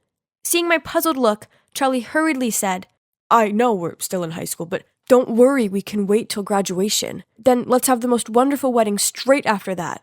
This was insane. I stood there, rooted to the floor, not knowing what to do, and seeing everyone watching and waiting made me feel even more pressured. I was trying to figure all this out when Charlie forced the ring on my finger. Oh my god. What should I do? What should I do? Well, in classic me fashion, I didn't do anything. My stupid hand just froze in place, and in the end, it turned out like this. No, I couldn't let this happen. Charlie, actually, I don't have feelings for you. I was going to tell you today, but I didn't expect things to end up like this.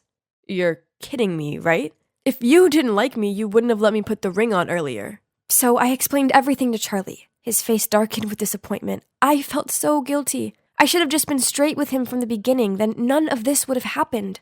We can still be friends, can't we? I asked, but Charlie replied without even looking at me. If you don't like me, then why give me hope? Why the emotionless tone? It felt like he turned into a completely different person. Afraid, I kept quiet, not daring to blurt out so much as a word. I'd be home soon and away from this suffocating atmosphere. But as Charlie drove, I noticed how the surroundings became stranger and stranger. This is definitely not the way to the dormitory. Finally, the car stopped at an abandoned construction site. Luna, get out of the car. Sensing his irritable tone, I did as he said. You can stay here until you've figured out that we're destined for each other. Then call me. I watched in horror as he drove away and left me there. I was all alone, in the middle of nowhere. Panicked, I called Margot for help, but as soon as she picked up, my phone ran out of power. I explored the area, but it was completely deserted. Would I be stuck here forever without anyone knowing? It was getting late. I'd barely eaten or drank anything all day, and this felt hopeless. I burst into tears, and then everything fell dark around me. I woke up to the bright lights of the hospital. Margot jumped in to give me a hug, then explained what had happened. Turns out that night after I called her, she checked my location on Snapchat and saw that I was in some deserted place. Sensing something was off, Margot and the dormitory manager went to find me and took me to the hospital. Charlie was disciplined and detained for a month for the trouble he'd caused. After that horrible experience, I talked a lot with Margot. She comforted me, encouraged me, and said that it seemed like my desire to please others stemmed from childhood trauma. Perhaps it was my mother's words. If you want me to love you, you have to be nice. That created the character I have now. I couldn't continue to let the past consume me. That summer, when I returned home to see my mom, together, we poured out our feelings and faced our problems.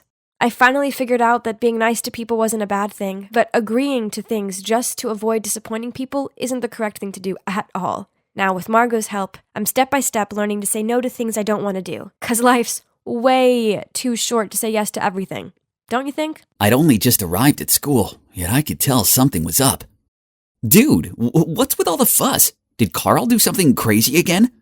Look at this. Jeez, gross. Sorry, wrong direction. This way. Here you go, Miss Stewart, the new principal of our school.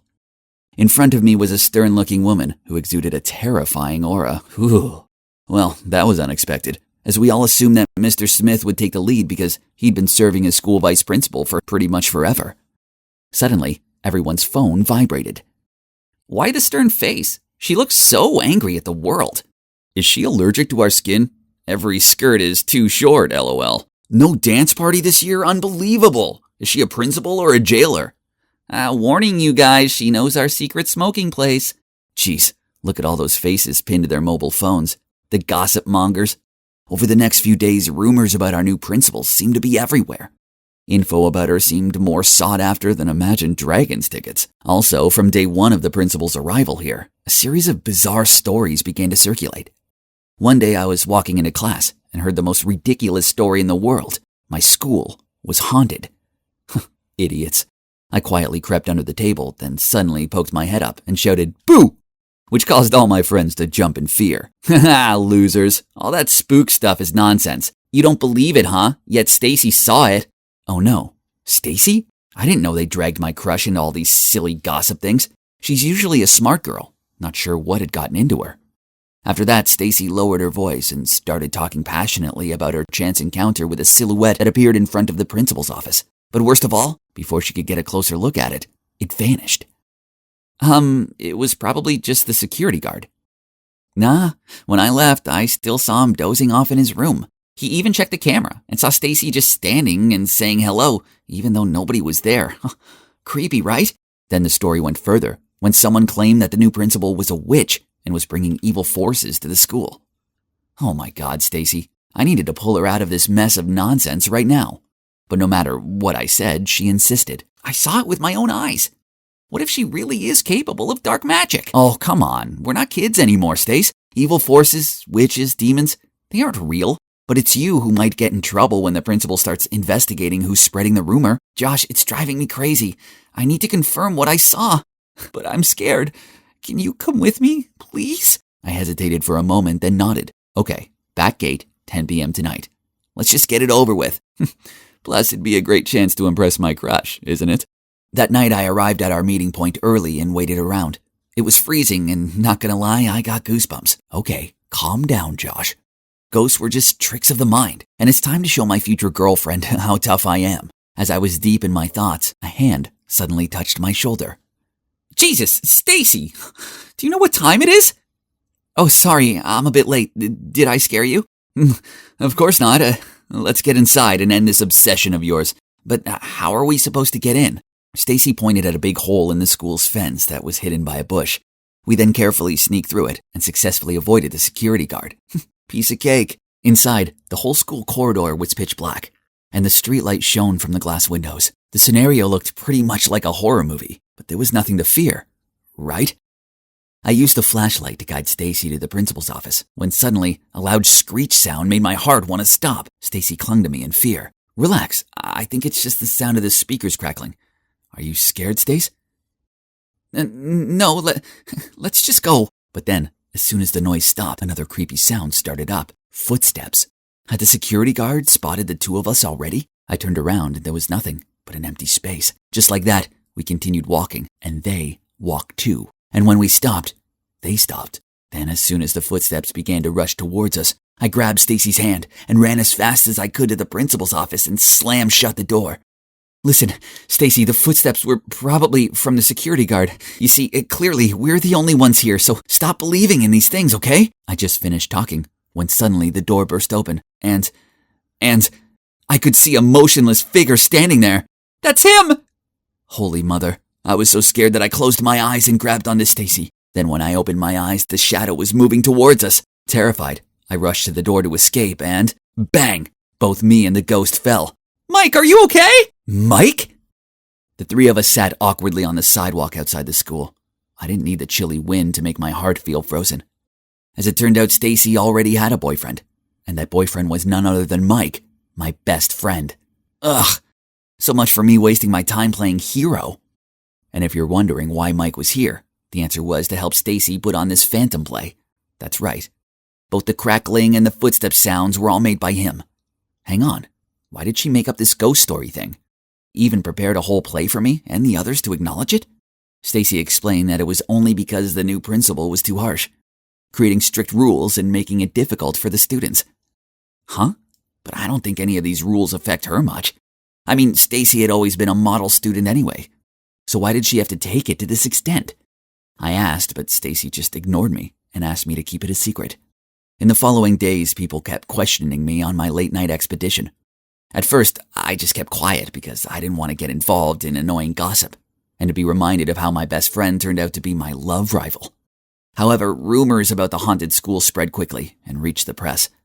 Fear swallowed the school. A few students even transferred to another one because they were so scared. Although I wasn't a fan of the new principal's strict rules, what Stacy did had gone too far. One day, I was about to find her to figure this out when I saw her walking alone down the exit stairs. Stacy, I know you're the principal's daughter and the admin of the spooky group chat that has been on the rise recently.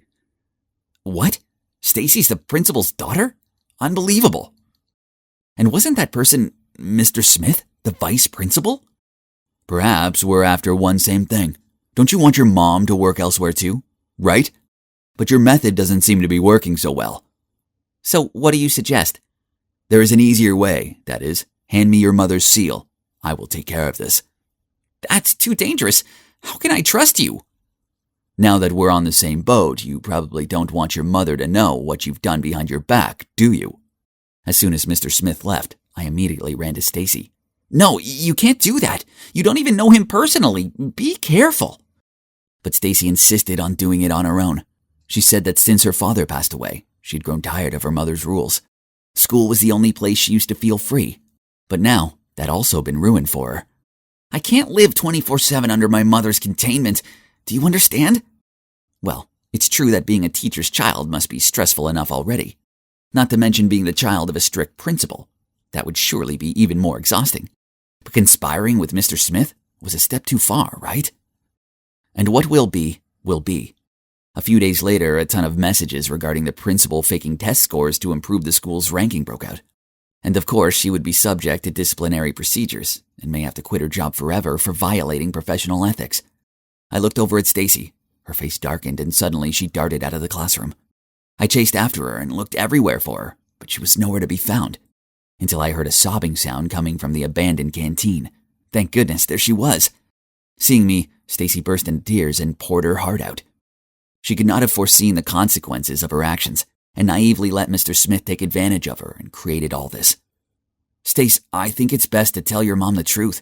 There's still time to fix this, quick, before it's too late. She wiped her tears and gave me a hug, then agreed to go find her mom. Mom, I'm sorry. I started the rumors and I conspired with Mr. Smith to help ruin your career. I thought the principal was going to go ballistic, but then to my surprise, she came forward and pulled Stacy into her arms. I know things have been tough since your father was no longer with us. I've just been so worried about you making the wrong choices and going down the wrong path that I started to be stricter on you. I love you. I never meant to put this much pressure on you. I'm sorry. Please forgive Stacy. She never meant to hurt you, and she feels terrible about it. Everything's fine. Thank you very much, Josh, for telling me about this. Huh? You already know everything? Yeah. I was so worried that you would be taken advantage of, so I told her about the conversation you had with the vice principal. As for the rumor that the principal had to quit her job, it was me who spread it. I mean, that's how Stacy realized what she did was outrageous and could have big consequences, right?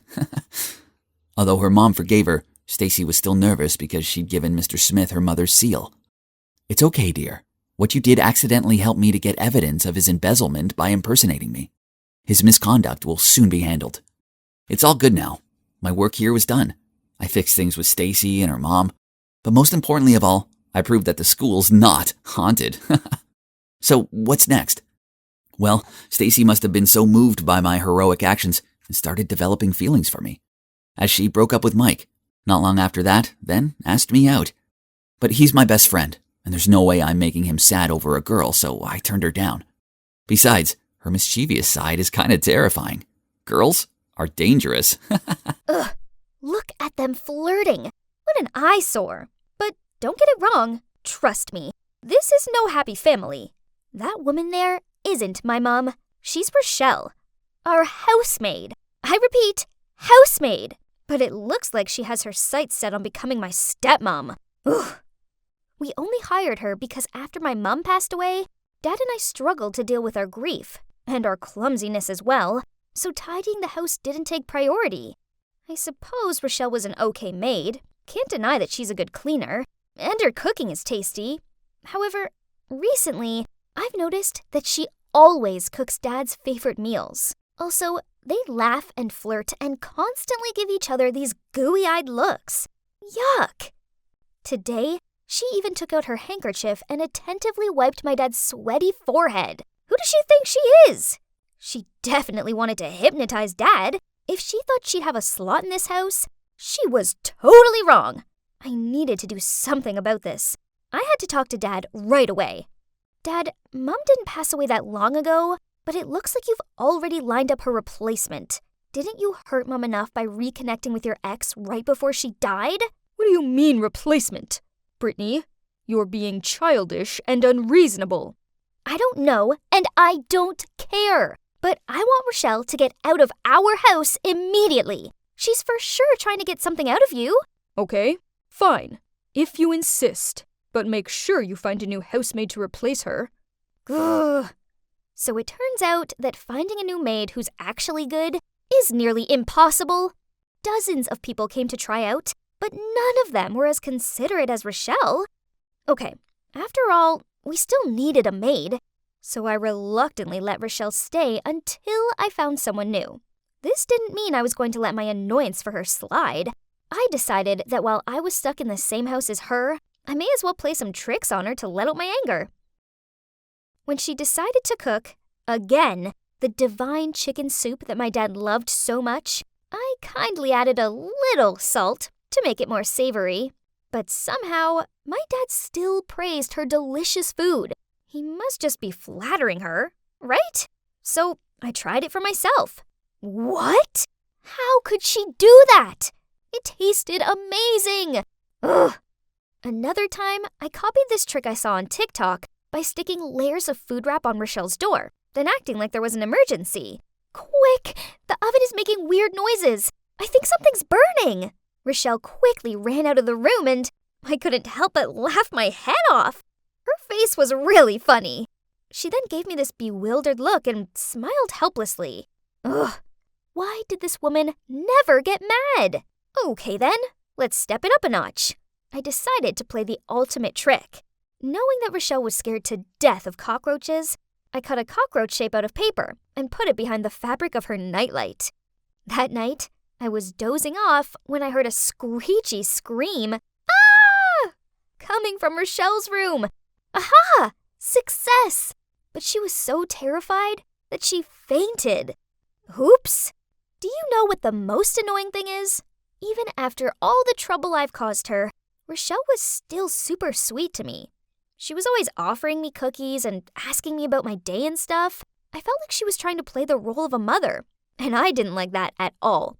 She couldn't fool me. I knew she only put up with me to please my dad.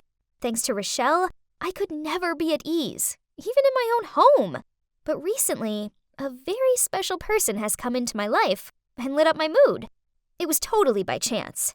That day, it had rained like crazy, so there were puddles everywhere. I was on my way home from the grocery store when a car drove whizzing by. I thought I was going to get a free bath, but then suddenly, an arm pulled me back and shielded me with his body. Just like in a romantic movie, standing there was a boy, soaking wet, asking if I was okay. Aww, he had totally swept me off my feet. We walked together for a while, and he told me his name's Chris, and he lives in the next neighborhood. That's it! I needed to find a way to impress Chris and also thank him for helping me.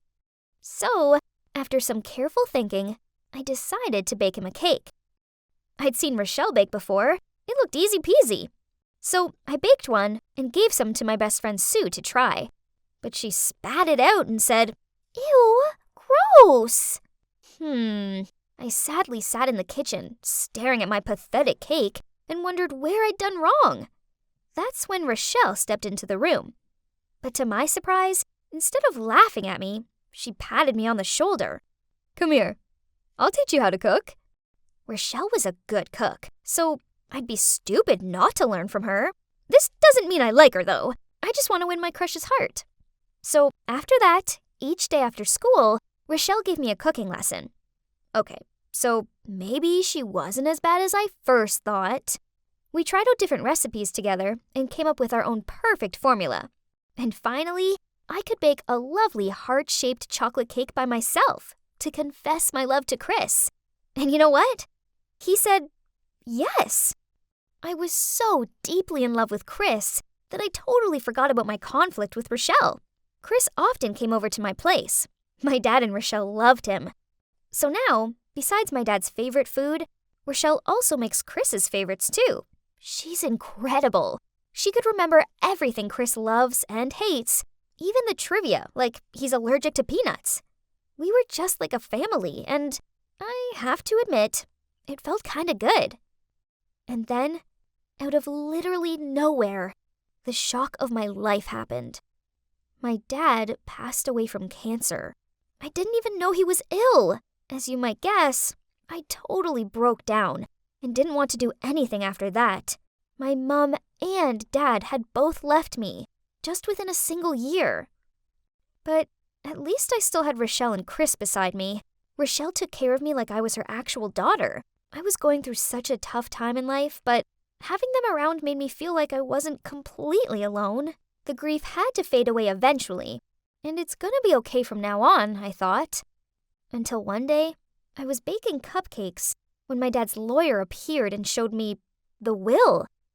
Turns out, my dad had left the house to me, but only on the condition that I had a guardian. Some woman named Laura. Huh? That's odd. I don't know anyone named Laura, but wait, I think I've heard this name from someone. Oh, my mom. When she was in her last days, Mom once told me that my dad had been talking to his ex again, and her name was Laura. Could it be her? Did he seriously make his ex my guardian? Unbelievable! I had to get to the bottom of this. But how could I find this mystery Laura? I had no family. Well, besides my Uncle Colin, who was living in France. So I contacted him and told him everything. He flew back at once, and although I hadn't seen him in years, I couldn't hold back my emotions and ended up sobbing on his shoulder. And then he told me the horrible truth.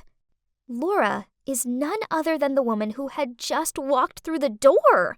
It was Rochelle, the woman who had been living in my house. I couldn't believe my ears. What on earth is going on? So Rochelle moving in was no coincidence? My dad sneakily snuck her in as a maid so they could be together? My pain and disappointment were overwhelming, but I had to calm down so I could think rationally. I knew I needed to be smart and outplay Rochelle at her own game. Since then, I started watching Rochelle and noticed something strange. Rochelle and Chris were a bit too close and intimate. I often saw them whispering to each other when they thought I wasn't looking. What did this mean? Could it be that Rochelle was trying to coax my boyfriend into one of her dark schemes? Or, worse still, was the guy I loved cheating on me with an older woman? My suspicions deepened.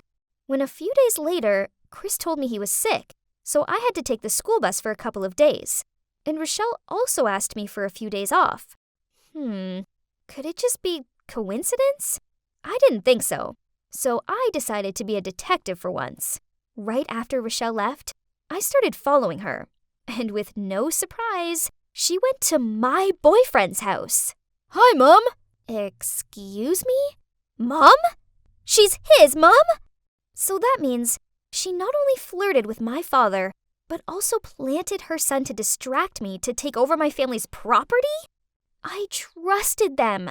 How could they be so cruel? Suddenly, I remembered a detail that I didn't notice until now. After eating the food she'd cooked, for some reason, my father became weaker and weaker and eventually passed away. Did she poison him? If that's the case, then she really is a poisonous snake in human disguise. I immediately broke up with Chris and fired Rochelle, then went home and told Uncle Colin everything. At least I had him on my side. Now what we need to do is refute her custody of the property. I'll take care of everything, and you just have to do what I say. Then, Uncle Colin helped me prepare a lawsuit against Rochelle and her son for fraud. Those two will pay the price for what they did to my father and me. Oh, but the thing is, now Rochelle didn't live here, It felt so empty. I was so angry with her, but I also found myself missing her too. I loved and trusted her. And Chris too. And feelings like that don't just vanish overnight. But when I was still thinking about it, there was the lawyer. Again! And he was accompanied by Uncle Colin. What's happening now? Miss Brittany Jensen hereby transfers the entire estate of 25 Oakwell House to Mr. Colin Jensen, as signed by both parties. Huh? Signed? When did I sign that? I snatched the paper and shouted, "Scam! I never saw this paper! Uncle, what is this? Please say something." I don't know. Just follow the legal documents. No. So Uncle Colin was just pretending to care, when really he just wanted to trick me into signing over my house? Oh God. Thinking about it, it must have been that day. The day where he gave me a bunch of papers to sign, claiming that they were about me suing Rochelle and Chris. OMG, the lying con! At the time, I'd been so upset that I only skimmed the first page without looking at the following ones. I was too careless. From tomorrow, Miss Brittany Jensen will have to return all assets to Mr. Colin Jensen. You have 24 hours to prepare. I tried shouting at my uncle, and then I tried reasoning with him, but he didn't care. He just smirked at me and told me that he was just taking what was rightfully his. Ugh, what a vile man. So now, I have nothing left. I was kicked out of my own house and deceived by my own uncle. I don't know why I accidentally passed Chris's house just as he opened the door to take a delivery, and our eyes met. I turned and started to run away, but Chris caught up with me and grabbed my hand. Even after the awful way I treated them both, Rochelle and Chris still invited me inside and made me dinner. I ashamedly told them what happened. Then Rochelle told me everything. It turns out that my father found out that he had cancer a while ago, but he didn't tell me because he saw how upset I was after losing Mom, and he was afraid I would worry too much. Rochelle saw his health deteriorating and figured out what was wrong, so she volunteered to take care of him because she still cared for him. But as a friend, nothing more. As for the will, my dad understood Uncle Colin all too well and didn't trust him, so he gave custody to Rochelle. But unexpectedly, in the end, I still stupidly fell into his trap. As for Chris, I really didn't know you two knew each other until you brought him home. But at that time, I didn't want to confess I was his mother and affect your relationship. I'm sorry, Brittany. Britt, please stay here with me and Mom. We'll get through this tough time together, okay? That's right, darling. No matter what, we'll never abandon you. I'm sorry. I misunderstood you both. It's okay. Everything will be fine from now on. You'll never have to do this alone. Yeah, every dog has its day. This is totally not wrong. My life is nothing like my previous wealthy one, but I have something that my conniving, vulturous uncle doesn't have, and that's people who love and care about me. What my uncle did was wrong, and Rochelle and Chris are helping me to make a legal case against him. As for now, well, I still haven't given up on my passion for cooking, and still practice with my master every day. And you know what? I just won first prize at the city cooking competition. Right, I better go, as I have a big treat planned for... Hey, what's with the long face? Oh, hey, it's nothing, just a bad day. You know you can tell me everything, right? I'm your best friend, so I know when something is up with you. Spit it out. Okay, you're right, as always. I think you should hang on to something, because this is shocking news. Oh my God, who is that? He looks so gorgeous. Sue, are you even listening? Huh? What did you just say? I turned to him, but he mumbled out typical, then walked away. Jeez, what's his problem? Oh, that was Lucas earlier, my best friend since kindergarten. Don't mind him, he's always like this. But whatever, let's get back to this handsome guy. So it turns out his name is Alex, and he's new here. I knew it, because such a pretty boy like him would never go unnoticed by me. The next morning, I couldn't wait to walk to school with Lucas. I had some amazing news to tell him. It happened to me the night before, during my shift at the diner. Lucas, you won't believe who was in the diner yesterday. Robert Downey Jr.? What? No, it was Alex, the new student. Gosh, Lucas, you've got to help me get his attention. You're on the baseball team together, right? Huh? Do you like that guy? Seriously? Duh. I mean, look at him. He's like Timothy Chalamet's twin brother. So will you help me? Please? Ugh, fine. I did hear him say he likes girls on roller skates. I have an idea. The next time he comes to the diner, serve him on skates. It's a sure way to impress him. Oh, yes, that's a great idea. I hugged Lucas to thank him. So the next time Alex came into the diner, I took out my roller skates and was ready to serve him his spaghetti. I'm kinda a novice on skates, so I slowly slid over to him. So far so good, until I didn't see that somebody had spilled their milkshake all over the floor. And yes, of course, I slipped. Oh no! I quickly covered my head to avoid the spaghetti plate, but, The plate had fallen on the floor, but where was the spaghetti? I looked around. Oh, snap! I found it! It landed on Alex's head! It was so humiliating. But worse still, as hard as I tried, I couldn't get back on my feet. Ugh, stupid skates! I repeatedly apologized to him. At first, Alex looked totally shocked. Then, perhaps because of my pathetic look, he couldn't hold it in anymore and burst out laughing. Well, at least you dared to slide on them. I, on the other hand, am not a big fan of those. What? What did he mean by that? Ugh, Lucas! The next day, I went looking for Lucas to confront him. He was easy to find, as he was in his favorite place to browse in town, the sneaker store. Why did you tell me Alex likes roller skates? Because he definitely doesn't. Maybe I misheard him. Oh, wait, he likes girls in superhero costumes. That's right. What? That sounds ridiculous. Forget it, I'm not listening to you anymore. Go give your advice to some other poor girl, not me. What's up with Lucas? Why would he give me such bad advice? It's like he wanted me to fail. But why? Oh my goodness. Was he, maybe, into me? Nah, nonsense. Still, I had a feeling about it. So I decided to avoid Lucas as much as possible. I came up with loads of excuses not to hang out with him, such as Mom was driving me to school, and I was skipping lunch because I was on a diet. Ugh, it was so exhausting. I mean, have you ever tried sneakily eating your lunch in class so you don't pass out from hunger? However, this was necessary, as we both needed some space. It's the only way to keep our friendship safe. But then one day, Lucas messaged me. Can we talk after school? I have something important to tell you. Oh no. Was he going to confess his feelings? But if he did it, our friendship would be ruined. I couldn't let that happen, so I didn't meet him. Instead, I ran straight home. He called me a bunch of times, but I ignored them all.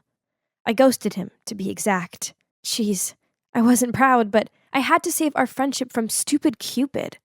But then the next time I saw him, he only gave me a hurt look, then purposely walked off in the other direction. Oh no. Now it was basically like a cold war between us. Ugh. We might not have been hanging out with each other, but I was still keeping an eye on Lucas. I'd been watching him for a couple of days, and it looked like he was having a tough time. He must have figured out my rejection, so now he was miserable. Oh, dear Lucas, I didn't want this to happen, but I can't risk losing our friendship. But then I noticed something. One time, the whole school went on a picnic trip. I watched Lucas from afar and noticed that he was giving dagger looks to a bunch of girls. Hang on. They were surrounding Alex. I even saw him trip another girl up who was going to join the group of girls adoring Alex, and then he made out it was an accident. Another time, I overheard him telling girls from other classes who were standing by the class door trying to get a glimpse of Alex that he pretended to be all cold and quiet because he had hideous teeth. Which, of course, wasn't true, because he had a smile that could light up a room.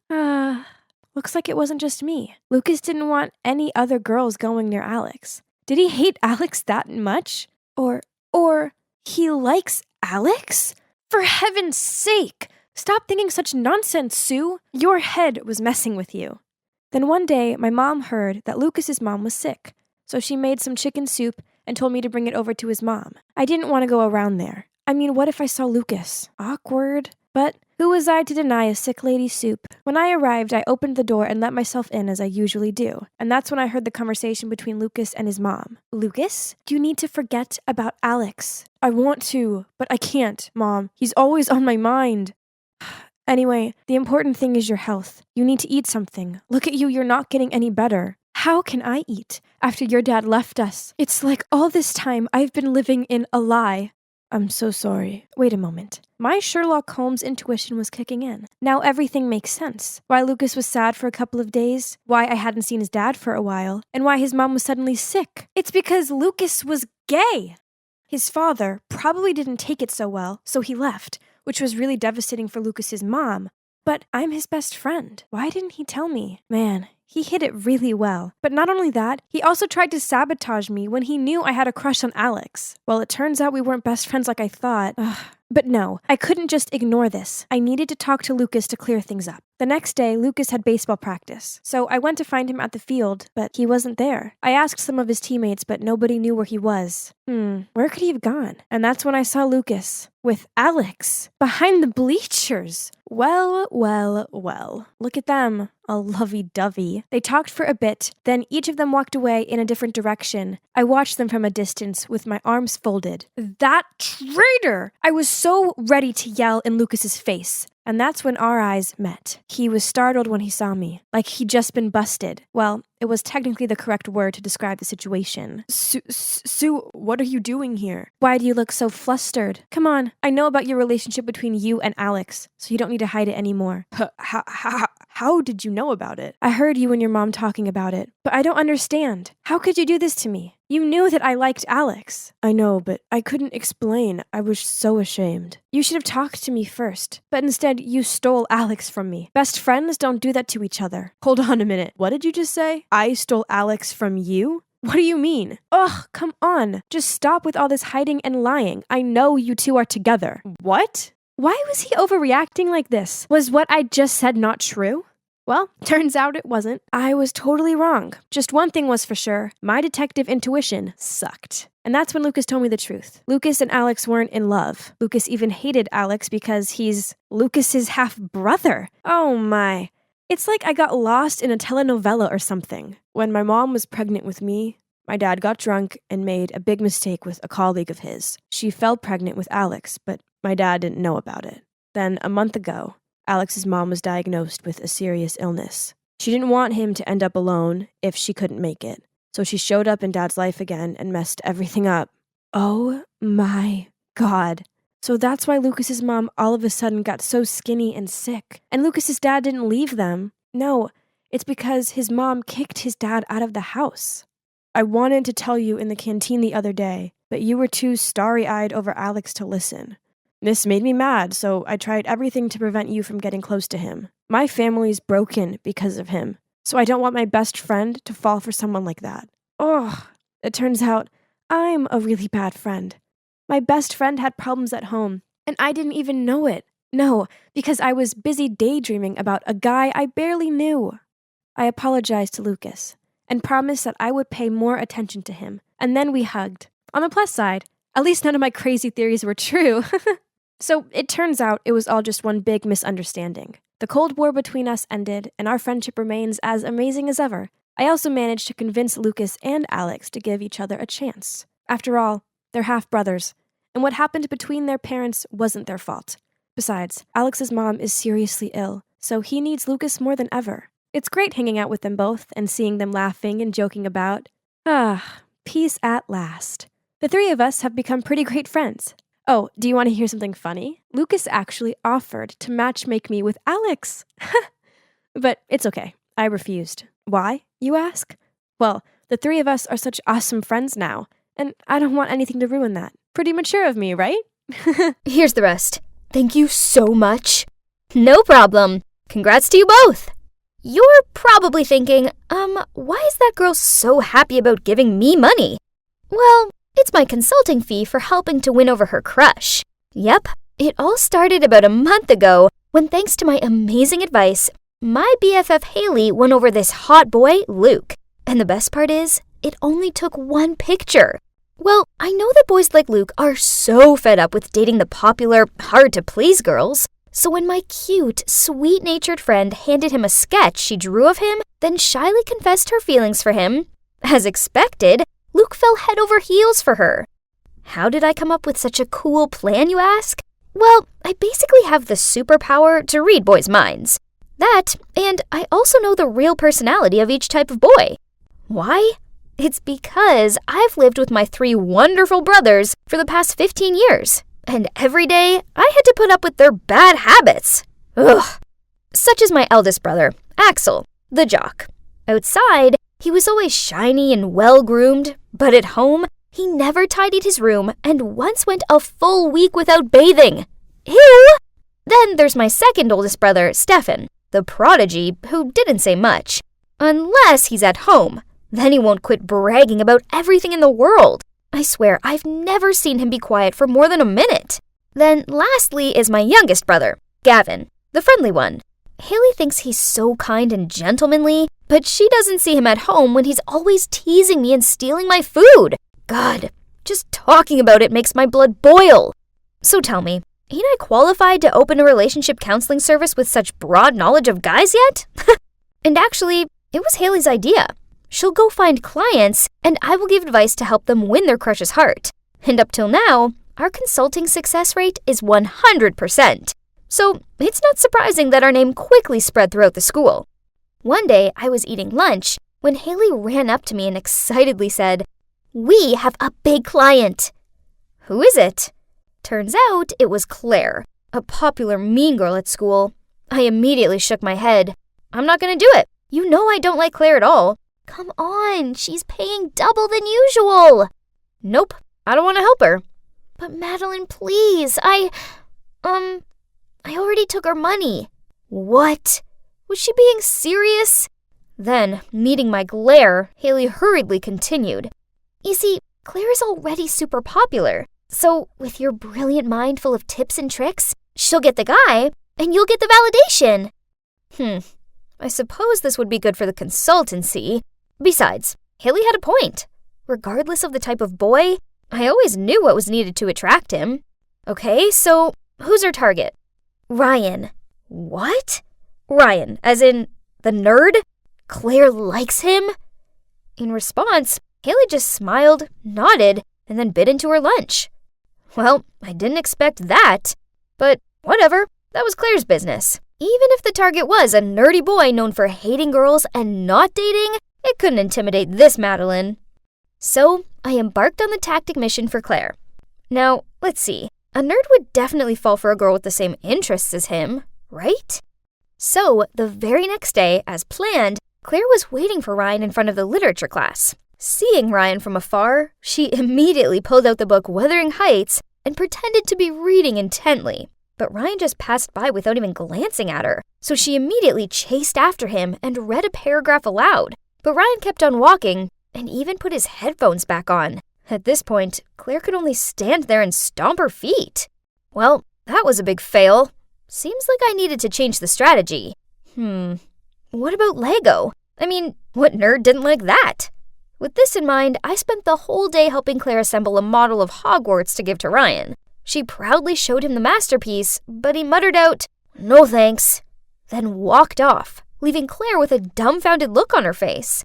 And so, over and over again, from getting Claire to give him Star Wars cookies, to sticking a picture on his locker of her dressed as Black Widow, my tricks just didn't work on Ryan. God, why was this guy so odd? A few days later, as I was putting my books in my locker, Claire appeared and said snidely, "What kind of services are you guys providing? It's been weeks. Why hasn't Ryan noticed me?" Slow but steady. Just keep with it. Trust me. Trust you? I'll only give you another week. If you don't get the job done by then, I'll make sure everyone knows how much your advice sucks. Then she left. Ugh, what an obnoxious snob. But what else can I do? I must finish the job, else my consultancy services would be over. Besides, this Madeline couldn't fail like that. And that's when I had an idea. As you can see, Ryan is engrossed in writing an essay on his laptop. And there's me, Claire, and Haley sitting on the table nearby, pretending to read books, when in actual fact, we were watching Ryan's moves. Suddenly, Ryan let out a yelp, which made the whole library jump and gained him a dirty glare from the librarian. Then Claire sashayed over to him and said in a sweet voice, "Hey, Ryan, is everything okay?" "No! My laptop's glitched out! My important essay is on there and I haven't saved it! This can't be happening!" He jabbed at the keys. "I'll take a look. I'm pretty good with computers."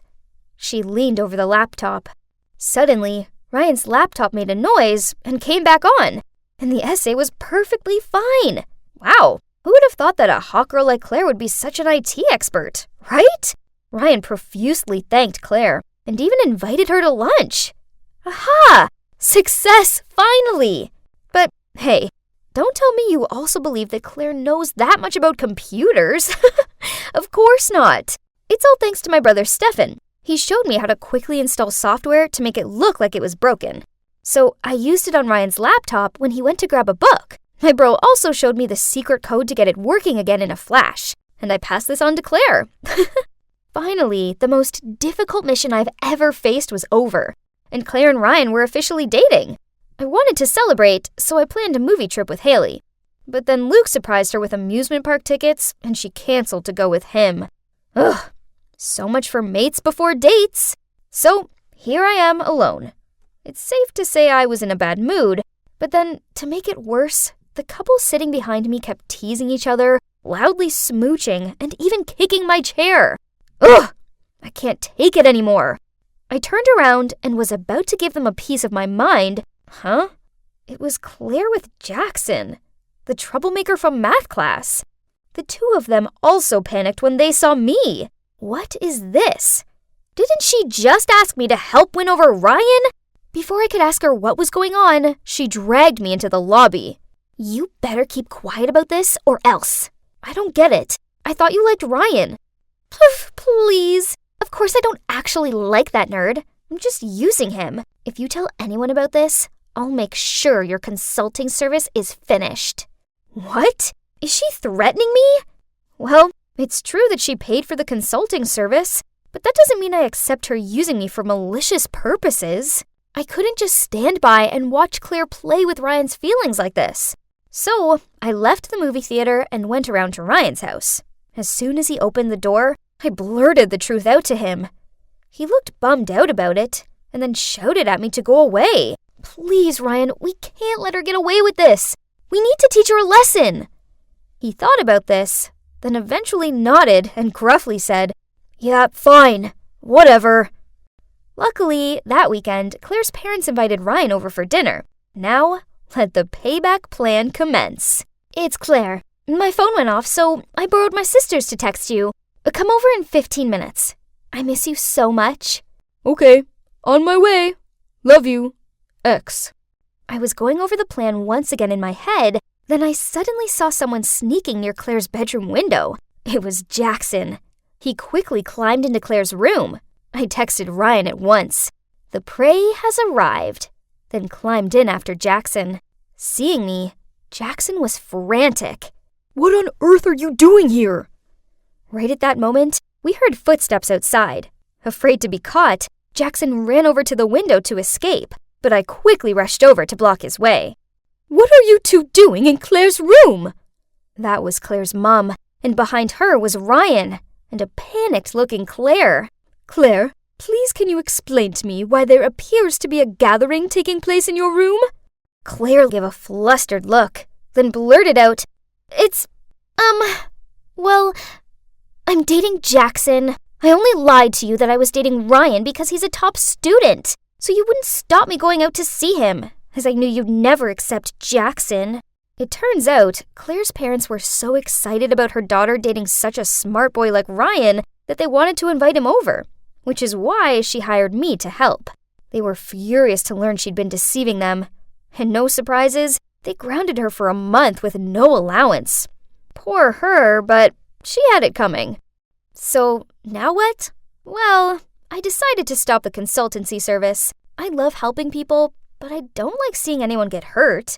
Most people used my service for the right reasons, but I can never be sure that someone wouldn't use it for the wrong reasons again, and I don't want to be any part of that.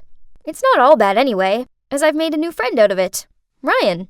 Speaking of which, He once caught up with me after class and said, "Hey, I need your consultancy help. It's pretty urgent." I sighed and replied, "Ryan, you know I don't do that anymore." "But you owe me one. I want you to help me ask this cute girl out. I really like her. Her name is Madeline." Huh? I didn't know any other Madelines. Oh, Hang on. Did he mean me? right on cue, Haley and Luke appeared. Hey, Ryan, if Madeline rejects your case, I'll do it. I have a lot of experience, too. I rolled my eyes at her, then peered at Ryan. OMG, he liked me. I couldn't stop blushing. It looks like this matchmaker may have just accidentally managed to match herself. Holy baloney! Who is that? This guy was next level hot. And there's more. As I neared him, he didn't run off looking afraid. Seeing me dumbfoundedly gasping, Scarlett elbowed me. Wake up, chicka. We're late. She giggled as she dragged me to class. I saw it. Never thought I'd see the day that Margot the troublemaker would go all gooey-eyed over some boy. Scarlett teased me. I blushed and was completely tongue-tied, eyes looking around awkwardly. It's a shame you're basically a walking, talking boy repellent. Yeah, right. I lowered my head to think, and when I looked up, Scarlett was texting, probably some cringe overload message to her boyfriend Keith. I rested my chin on my hands and stared out of the window as I found myself daydreaming about that cute mystery guy. What time do you call this? Are you trying to get me kicked out of this place for covering for you again? So's, I had something super important to do with Alfie. Important, huh? So I could end up in trouble for covering your butt? Because you want to pull some lame prank with that loser? Nuh-uh. How many times do I have to tell you? We only pranked him once, and that jerk totally deserved it. About that jerk, he's the captain of the basketball team, and Alfie's my friend. Okay, he might look a bit intimidating, but he's a nice guy. But that jock not only knocked Alfie out with his basketball, he also took his money out of his pocket when he was down. We weren't gonna let him get away with this.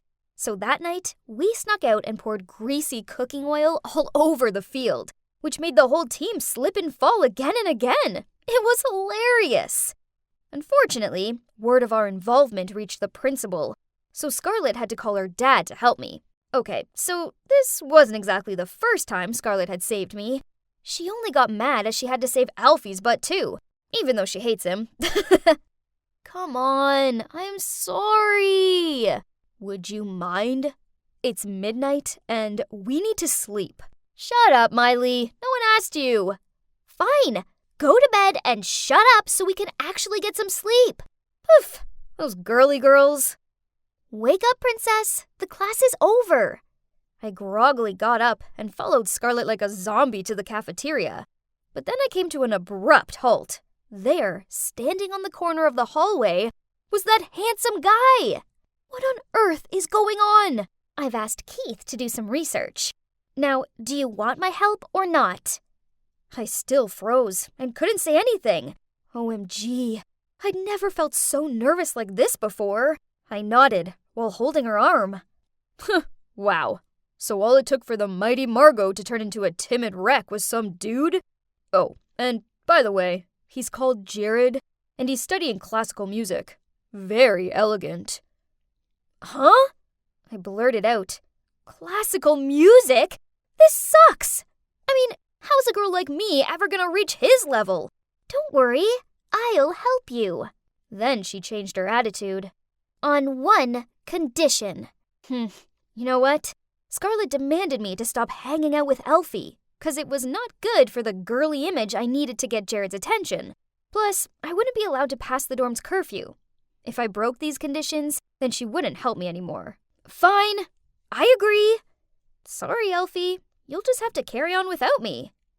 Keith befriended Jared and asked him to come over to our school again to check on those pianos in the music room. When there's an oops emergency, he will leave Jared with me, who it turns out is struggling with the piano. Genius! As you can see, this plan is going well so far. Just this dress was really suffocating me. Ugh. But being around Jared seemed to suffocate me even more. Luckily, he was quite friendly, So we started talking easily, and now he's playing for me. Do you have any plans after school? No, not yet. I'm about to go to this music cafe in town. Would you like to join me? OMG! Of course I said yes!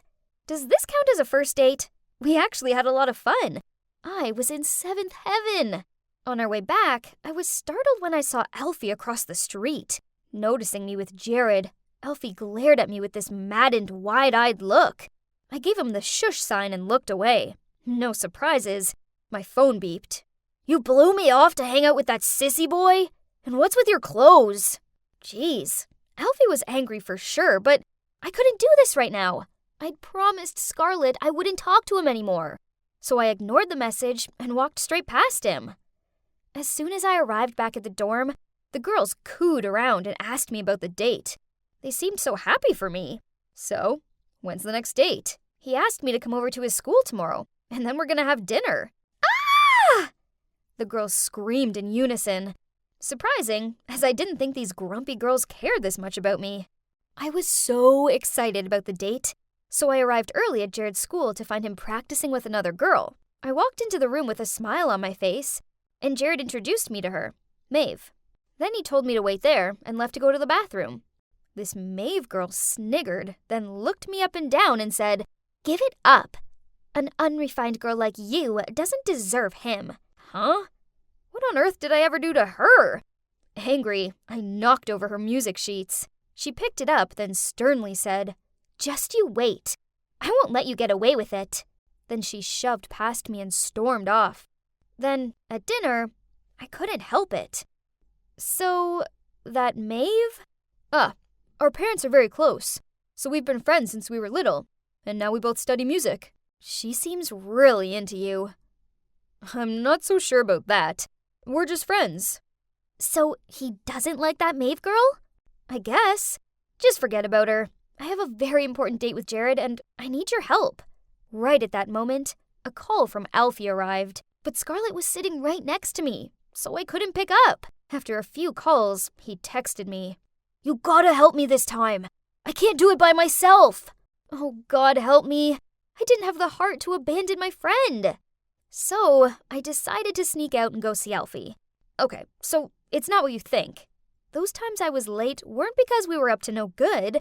We've been fixing up this abandoned house for these homeless kids instead. This time, one of those kids, Kevin, had a serious fever. I had to help Alfie borrow some money and take Kevin to the hospital. I tried to be deadly quiet as I crept into the dorm room, but I swear Scarlett is the lightest sleeper in existence. And sure enough, she was there waiting for me. "Oh, hi Margot. It's nice of you to join us." "Yeah, sorry. It was, an emergency." "You just can't help yourself, can you? You broke our agreement to go hang out with that thug friend of yours. I'm not helping you ever again." This sucked. It looked like I was on my own. This is it. My big date with Jared. His dad's the conductor here, and from what I can gather, that's a massive deal.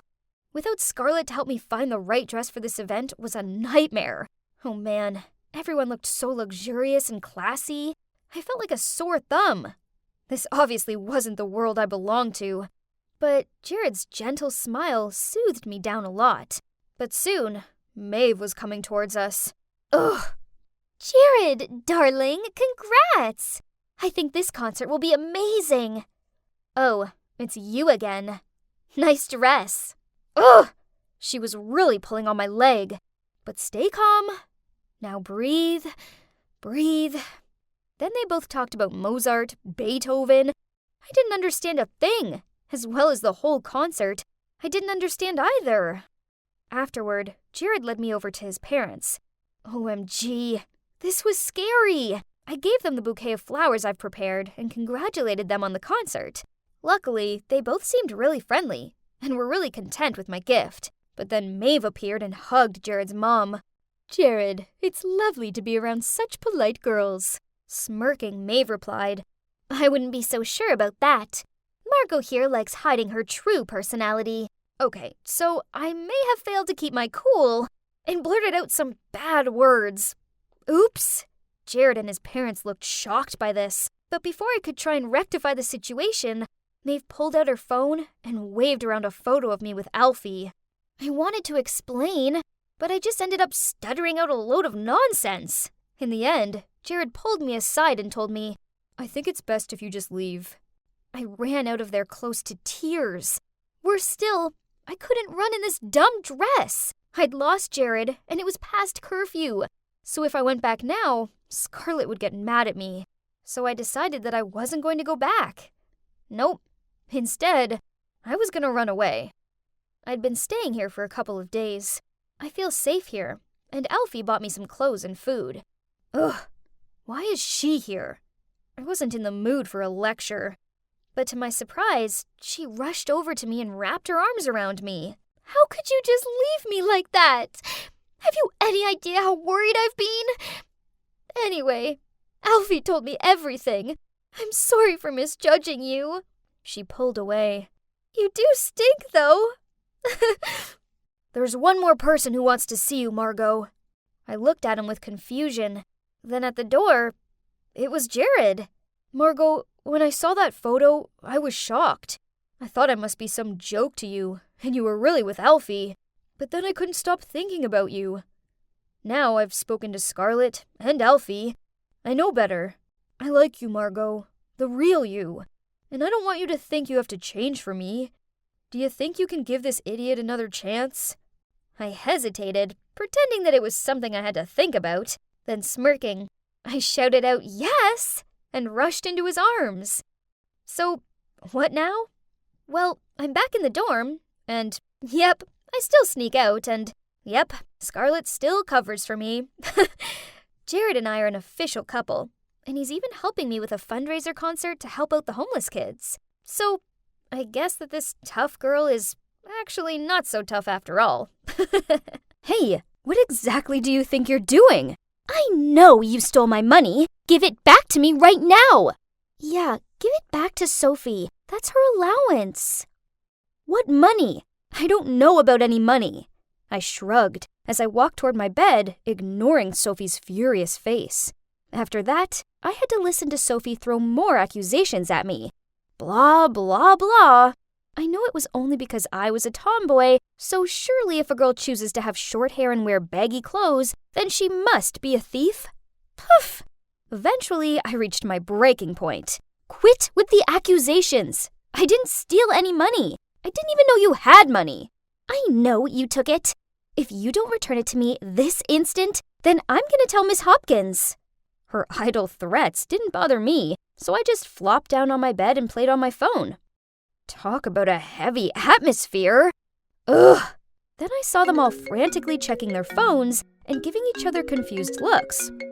So I took an earpod out and heard a phone ringing from over by Sophie. Isn't that your new phone, Sophie? Why don't you pick it up? What? No! Sophie stuttered, while Bella and Carly stared at her, all confused. I walked over to Sophie's bed, lifted the pillow, and yep, there was a brand new iPhone 13 Pro Max. So, Sophie, if there's nothing wrong with your brand new phone, then why did you feel the need to hide it so badly and not answer my calls? She nervously chewed on her nails, then blurted out, Fine, I spent all my allowance on a new phone. I knew my parents would be livid that I spent it so quickly, so I thought it'd be easier to blame you, since you're new and look kinda intimidating. Nice. I stared at her. You could have, found someone dumber to mess with, as I already see right through you and your dirty schemes. But whatever. Girls, I'm sorry. She gave Bella and Carly pleading looks. Please forgive me. They both shook their heads and told her that she'd have to ask Miss Hopkins, the dormitory supervisor, for a room change, else they'd tell everyone what she did. So Sophie angrily packed, then moved out. When the room was Sophie-free, Carly and Bella apologized to me, then helped me tidy up my stuff. I smiled at them. No worries, it's cool. After that, they wouldn't quit complimenting my clothes and style, and how smart I was. This was flattering and all, but I kept my chill exterior. That weekend, the school took us out on some woodland activity day. Our teachers organized a treasure hunt and divided us into groups. I ended up with Carly, Bella, and these two other girls. The teacher handed Bella the map, and she held it up the wrong way. "I think this map's broken."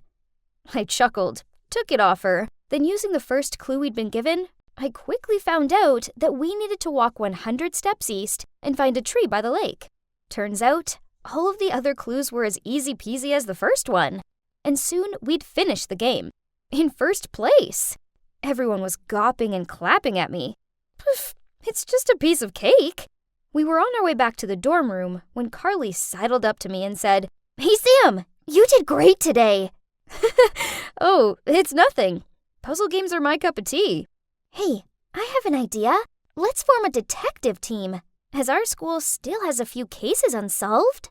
That's a good idea. With the Sherlock Holmes minds of ours combined, nothing is impossible. Then the three of us looked at one another and laughed. I gave a nod in agreement. I mean, a detective agency sounded kind of fun. And that's how the CSI detective team was born. It stands for Caroline, Samantha, Isabel. Of course. At first, everyone laughed at us because they thought this group was nonsense. But then, the math exam was stolen, and through our expert investigation skills, we linked it to none other than Aubrey, the top student in the class. Hey, we even caught the creep who broke into the school to spy on the girls. And it was only a matter of time till everyone began to recognize our talents. One day, the three of us were standing at the locker when a series of message alarms rang out. It turns out that our school's confession page has a new post claiming that Liam, the most popular boy at school, was seducing, then defrauding numerous girls.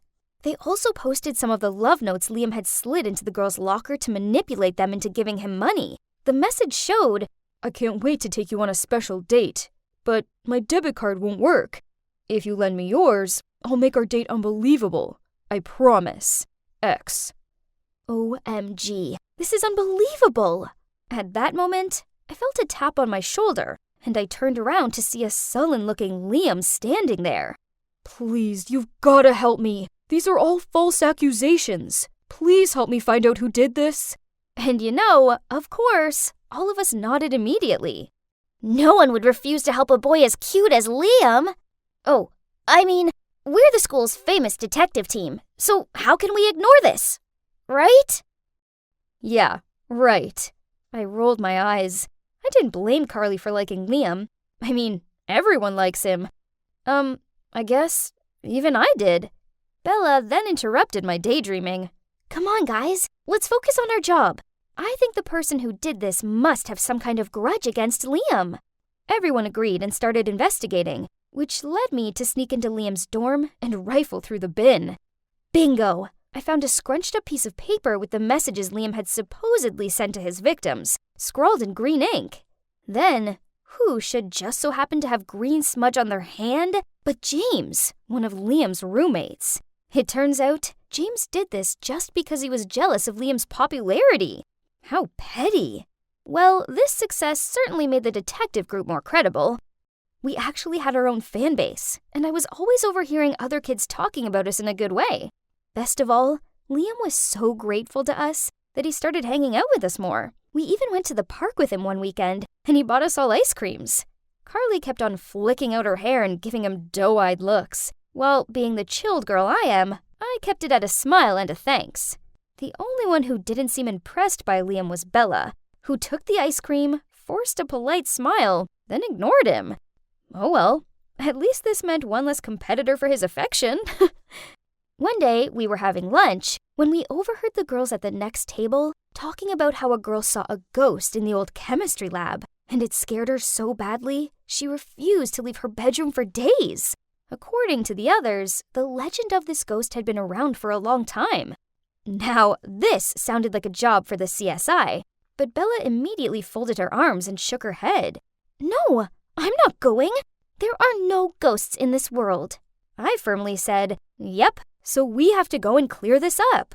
But no matter how much Carly and I tried to persuade her, she point-blank refused to go. "Don't you know about the curse? If anyone goes looking for this ghost, they will be cursed and have bad luck for the rest of their lives." Didn't you just say there are no ghosts in this world? So why does that dumb curse bother you? "Actually, I'm afraid of ghosts." I looked at Bella, and tried not to laugh. Okay, so you stay in the room. Then me and Carly went to discuss plans for the evening. We were hiding in the corner of the chemistry lab. Jeez, it was boring in here, and I was kinda hungry. I should have brought snacks. Suddenly, a cold wind blew past us. It made me all goose-pimply. Carly shook my arm and whispered, "Sam, let's go back to the dorm." Shh! I heard something. Footsteps. Then I felt a touch on my shoulder. I looked at Carly. Then we both screamed and bolted for the door. Thud! We hit something and fell to the floor. I scrambled to get up and saw Carly with her eyes closed and praying. "Please, ghost, please forgive us." "What are you doing here this late?" I looked up. It turned out to be a frowning Miss Hopkins. Yep, we both ended up getting a week's worth of detention for sneaking around at this hour. Ugh. After Miss Hopkins gave us another lecture and escorted us back to our dorm, Bella looked at us from her bed and said, "I told you that you'd both end up cursed, didn't I?" I snorted. I mean, a curse was nonsense, right? But then weird things started happening to me and Carly. My history assignment disappeared 10 minutes before the deadline. Carly went to put her sports kit on and found it covered in mud stains. And our personal items kept on disappearing, then reappearing in weird places. Worse still, the rumor of the detective team being cursed spread very quickly. Enough was enough.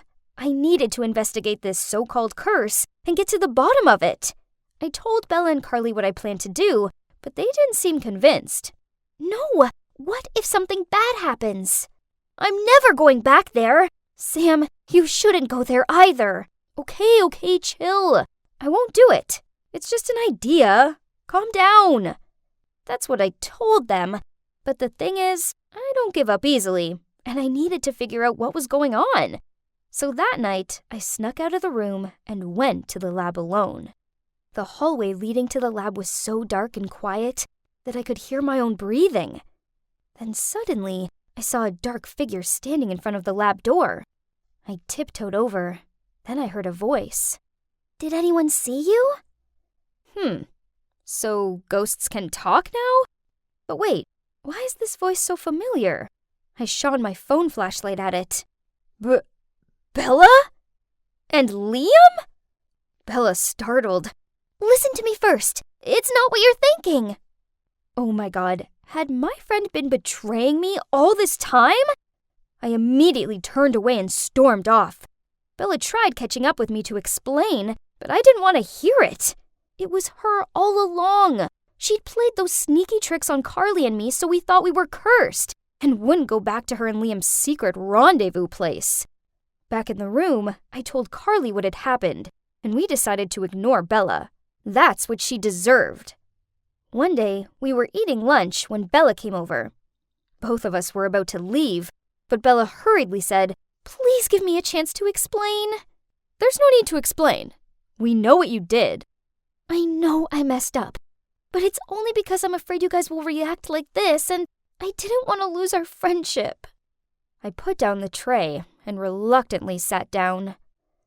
I've been dating Liam for a while, and we were going to go public, but then I could see that you both liked him, and I was worried you'd be mad at me, and our detective team would disband. God, you're such an idiot. Do you think we're that selfish? So yeah, we have a bit of a crush on Liam, but if you told us you were dating him, we would have been cool with it. Hearing that, Bella looked embarrassed. Then she gave a reconciling smile. Then we all hugged each other and promised that from now on, there would be no more secrets between us. And of course, the CSI detective team is still active, and now even has a hot new boy member. Yep, you guessed it right. It's none other than Liam. I was minding my own business when I noticed everyone was giving me weird looks. What's wrong? I turned the corner and saw Cynthia and her followers blocking my locker. Oh, great. There she is, the girl that's into old men. Aw, is it because you don't have an actual dad, so you found yourself a sugar daddy instead? OMG. What is she talking about? Everyone was gawping at me, and her friends burst out laughing. Panicked, I turned around and ran to the restroom. Those girls are so vile. How can they have taken such a simple situation and manipulated it? I locked myself in the cubicle and didn't dare come out. A knock at the door caused me to flinch, but then I heard a familiar voice. Nicole? It's me, Olivia. Are you okay? I opened the door and saw my friend standing there, looking at me with concern. She hugged me, then led me out into the hallway where Miss Barnes was waiting for me. The rumors had reached her, and she wanted to talk to me about it. Sweetie, I want to help you, but you need to tell me everything. I had nothing to hide, so straight away, I told her everything about Sean, who's my karate teacher. We became friends since we shared the love for guitars, killer karate moves, and old-school punk rock bands. When I finished, she said, "To be honest, I find it a bit peculiar that a man his age is choosing to spend so much time with a young girl. I think it's best I have a little chat with this Sean. So please, can you give him a call and invite him over?" Sean came straight over, and as he chatted to Mrs. Barnes in her office, I nervously waited outside with Olivia. I'm just a girl without a dad. Sean is kind, and he treats me like his own daughter. What Cynthia said is cruel and untrue. Don't worry. No one believes Cynthia. They all know what she's like. A few moments later, Sean stepped out of the office. He scratched his head as he told me to say goodbye to Miss Barnes and Olivia, as he was driving me home. In the car, I asked, "What did you say to Miss Barnes that made her agree to let me go with you?"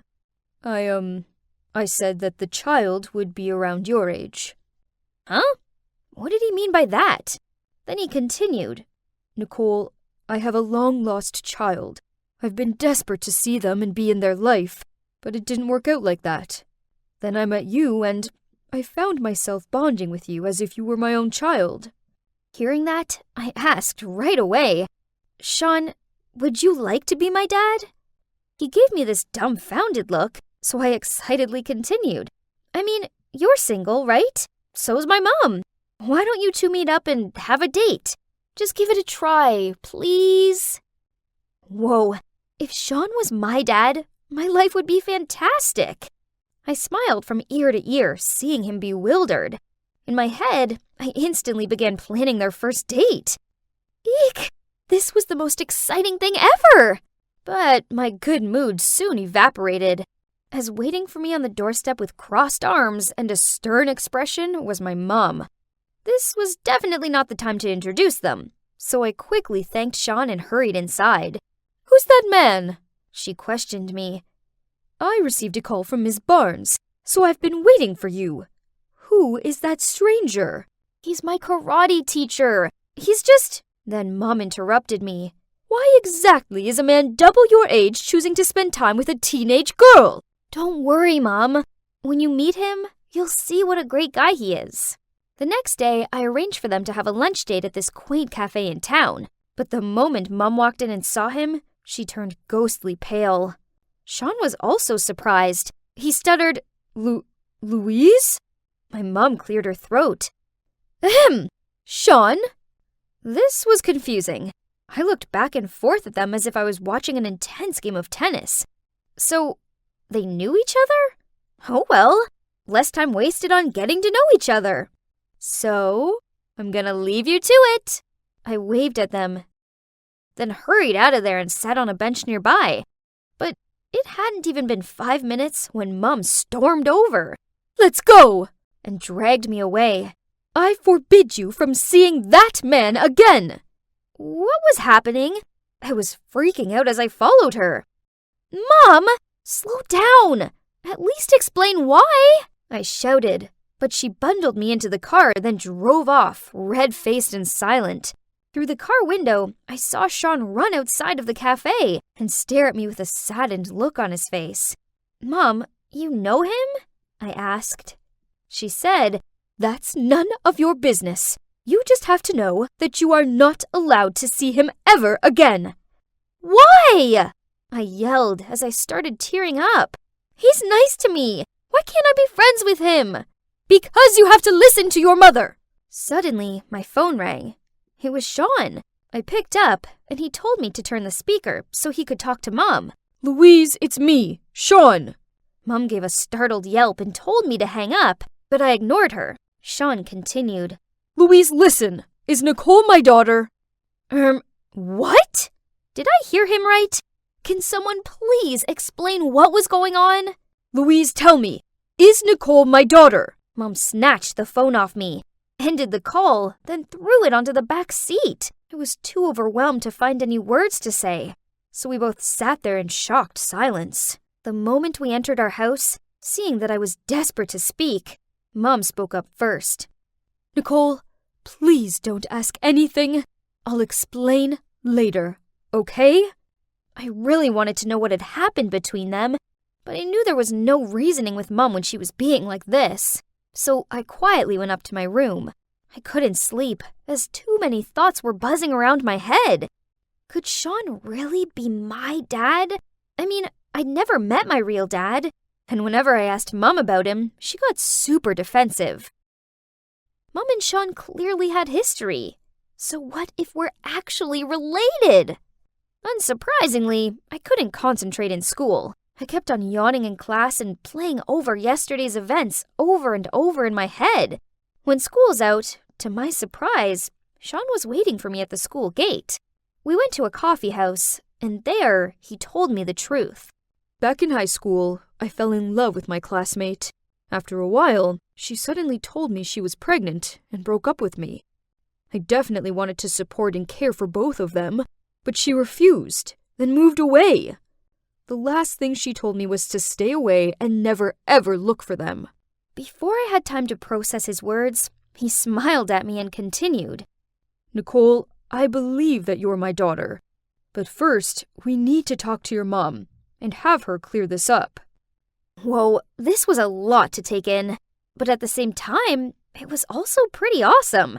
I was so happy I had a father. And better still, it was Sean. I took Sean to my house to talk to Mom, but just as we stepped inside, I got a message from Olivia. Check your social media. Cynthia's just posted something about you. Oh no! There was a photo of me getting into Sean's car with the caption, "Need tips on getting a sugar daddy? Ask Nicole." I freaked out. Now, thanks to Cynthia, everyone would misjudge me and make fun of me. I was so furious that when Mom walked over, I couldn't hold it in anymore. This is all your fault! Now everyone believes lies about me, and it's all because you won't tell me the truth. Mom gave me this hurt look, sighed, and softly said, You're right. I do owe you both the truth. Then she turned to Sean. When I told you I was pregnant, that was a lie. What? How could she lie about something like that? I didn't want to be with you anymore, but I was too scared to break up with you decently. So I made that story up, believing that it'd scare you away. But when you said you'd stick around and support us both, I panicked. So I moved away to college and found a new boyfriend. Then I fell pregnant with Nicole. But this boyfriend wasn't ready to be a father, so he abandoned us both. As I tried to absorb this new information, I found myself feeling an overwhelming sense of disappointment. Perhaps Sean felt the same, as he muttered out, I can't be around you right now. Goodbye, Louise. Then he left. My world had come crashing down around me. I didn't know what to do or say, so I just locked myself in my room and sat there in silence. A few days later at school, Olivia came running over to me and blurted out, Have you heard? Cynthia's been suspended for spreading false rumors about people. Now everyone knows that she's a liar. Well, I'm glad everyone knows, but honestly, Cynthia and her fake stories didn't really bother me anymore. I had bigger things to worry about, like Sean. I hadn't heard anything from him since Mom's confession, and I really hoped he was okay. Then, a week later, Sean texted me. Nicole, I care for you as if you were my own daughter. I don't want to lose you from my life. There's more. I've done some research, and I've found your dad. If you want, I'll take you to meet him. Gulp! I was finally going to meet my real dad. On the way there, Sean lightened me up chatting about guitars and tuning on Joy Division. It was so good to have him back in my life. I guess it's normal for kids who don't know a parent to imagine what they'd be like, right? Well, when I came face to face with my real dad, the reality didn't match my expectations. I showed him a photo of me and Mom, and he denied ever knowing her and slammed the door in my face. Ouch. Sean made sure I was okay, then drove me back. The moment I arrived home, I flung myself on the couch and cried into the cushion. He must have filled Mum in on what had happened, as she rushed over to me. Honey, I'm so sorry. It's all my fault, because I'm a coward who couldn't deal with my own issues. But things will be different from now on. I promise. Then Sean knelt down next to me. Nicole, I meant what I said before. I view you as a daughter. And if it's okay with your mom, I'd love to be your dad. Mum nodded her head and said, Yes, if that's what Nicole wants. I leaped up and hugged them both. At that moment, I realized I don't care if my biological dad didn't want to know me. I didn't need him, as I already have Mum and Sean. Now, my mom has learned to be brave and confront her problems, instead of running away from them. She now co-parents me with Sean, and even though they aren't back together, they are great friends. On my very first day of high school, I showed up in my extreme goth girl attire as every other day. I felt good, but unfortunately, the teacher didn't appreciate my look, as she gave me this disgusted stare and blurted out, "How peculiar." Excuse me? So how do you define normal? How come being your true self is abnormal, but it's totally fine to live a fake, boring life just to fit into this judgmental society? The whole class gasped and stared at me. As for the teacher, I'd rendered her speechless.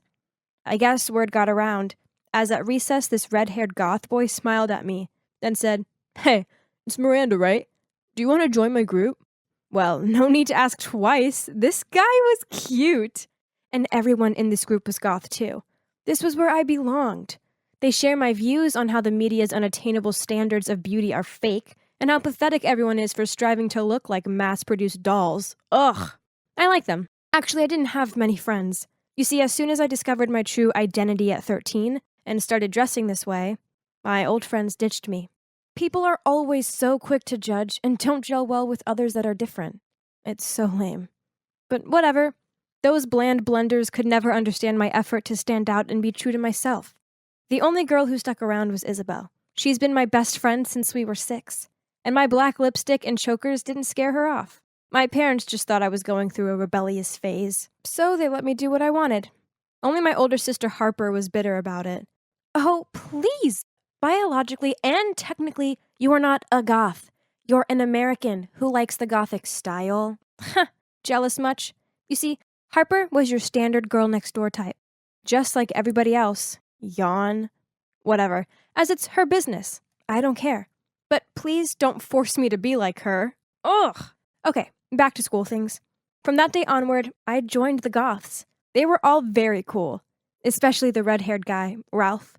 The more time I spent with him, the more I knew we were made for each other.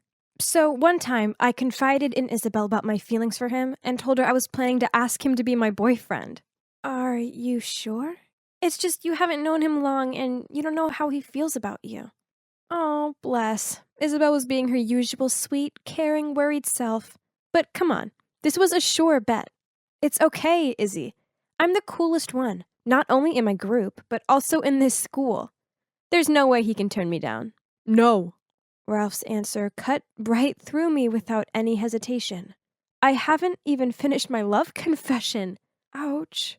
Seeing me dead still and mouth wide open, Ralph continued, "Look, Miranda, your style is so cool, and I know you're one of us, but honestly, whenever I talk to you, I think it's just so tasteless. Besides, I'm already dating Aaron, so we should just be friends." Tasteless? What did he mean, tasteless? And OMG, Aaron? Unbelievable. Her goth makeup and outfits were no way near as good as mine. What did she have that I didn't? Furious, I stomped home, rushed to my room, and screamed into my pillow. On hearing this, Harper hurried in and asked me what was up. I needed to talk to someone, so I blurted it all out to her. Wow, she raised her eyebrows. Rude. Still, she paused, scratching her chin. Uh-oh. I know she always does that thing whenever she's about to say something mean. You know, that Ralph guy does have a point. I mean, instead of spending 3 hours a day applying endless layers of makeup, you could use that time to learn how to be less boring. She shrugged. What? Shut up! Get out of my room! I furiously pushed her out and slammed the door. But, come to think of it, what if the other kids stopped being friends with me, and not because of my look, but due to my tastelessness? Nah, that can't be the case. Pfft, Harper was just being her usual ridiculous self. So I stayed loyal to myself throughout high school and continued to live life my way. No one can make me change my mind, ever. Yeah, I know senior year is important, which is why I made a conscious effort to attend the college enrollment fair. After a while of wandering around, I found myself drawn to the social science section of one university. This was it. This is what I wanted to major in. This was so exciting. I'd finally found something else amazing besides the goth lifestyle.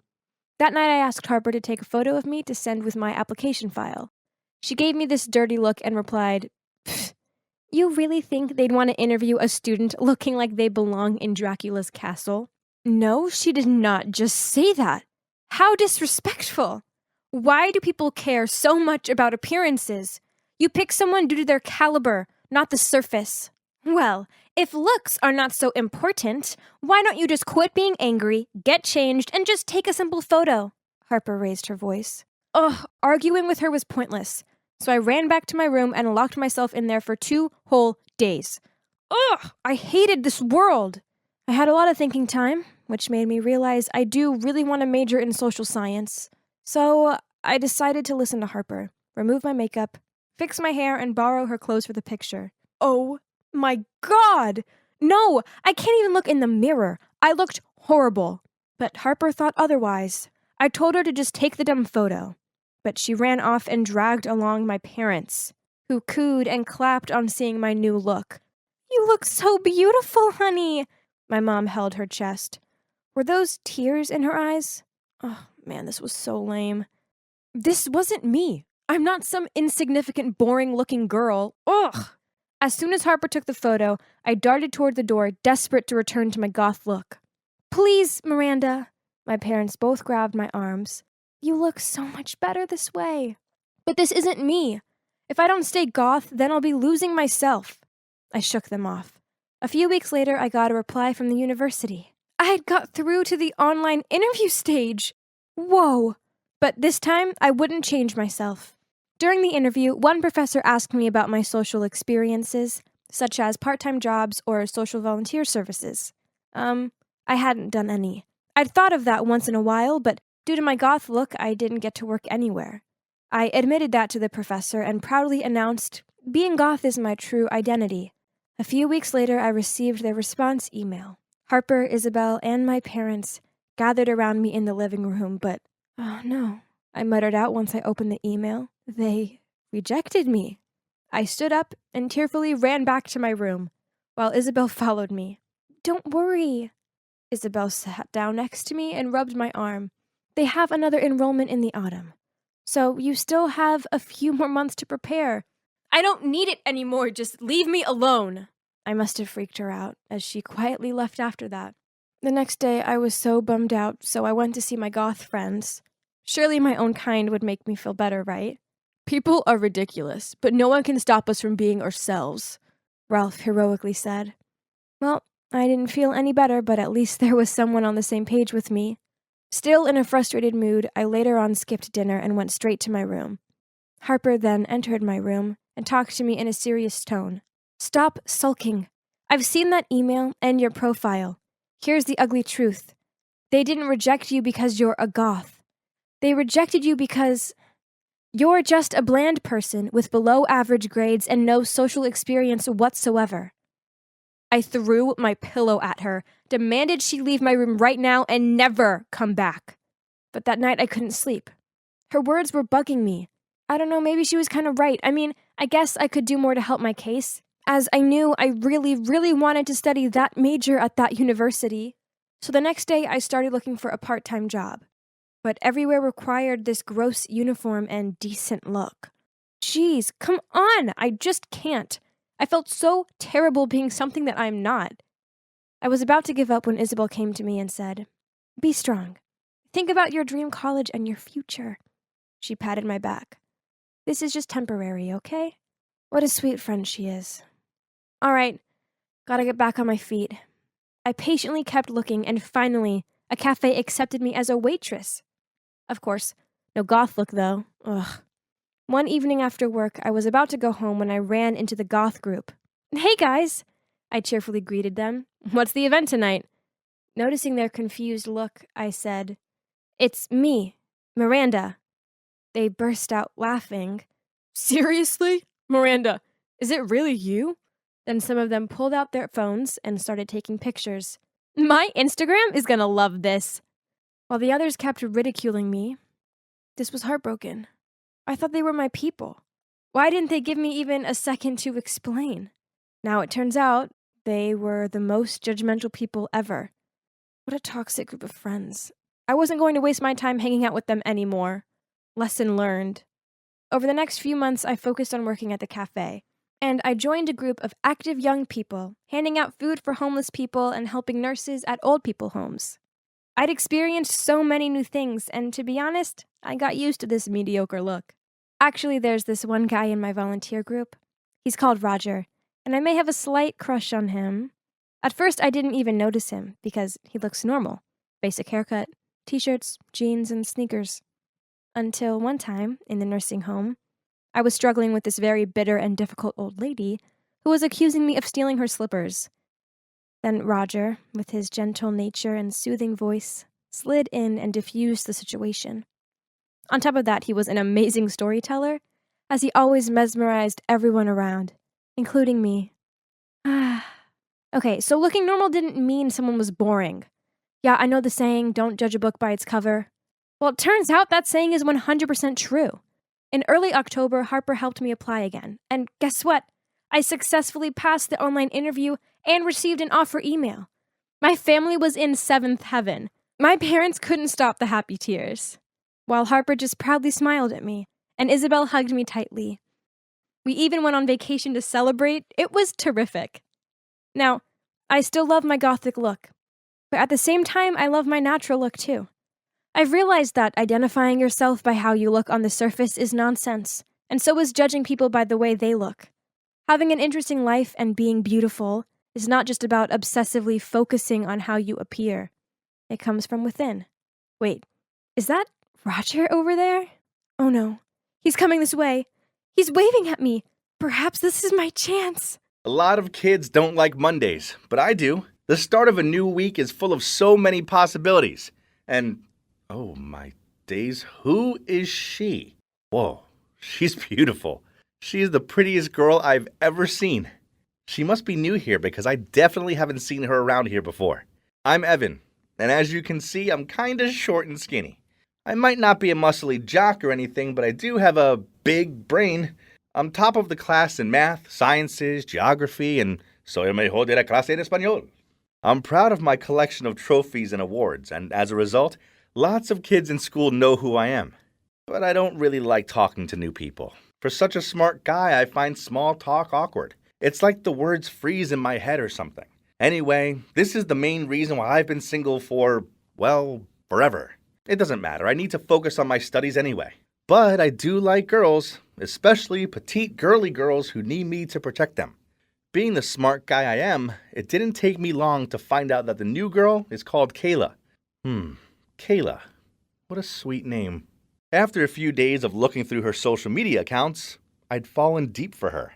I wanted to tell her how I felt, but I'm just too shy and awkward. So I asked my best friend Liam for advice. Bro, what are you so scared of? You're the #1 guy in this school. Yeah, but only with books. Liam nudged me and said, Only? Dude, it's a big deal being that smart. Girls absolutely love it. You're a bright-looking guy and a top student. Just need to add a little bit of confidence, my friend. I was not sure about that, but what do I know? And Liam is good with girls, so I had to trust him. In fact, I am smart, and I should be proud of it and use it to my advantage. So what should I do to make a move? Now you need to prepare her a gift and surprise her with it in the canteen. Girls love romantic gestures like that. What kind of gift? Don't sweat it. Just get her something you think she'll like. The next day at recess, I carried a box to the canteen. I spotted her sitting with her friends. Oh boy, this was terrifying, but also kind of exciting. As I walked over to her, I noticed how pretty she looked today. Suddenly, she stood up and went to the food stall. Okay, so she was taller than I thought. Yeah, she's quite a bit taller than I thought.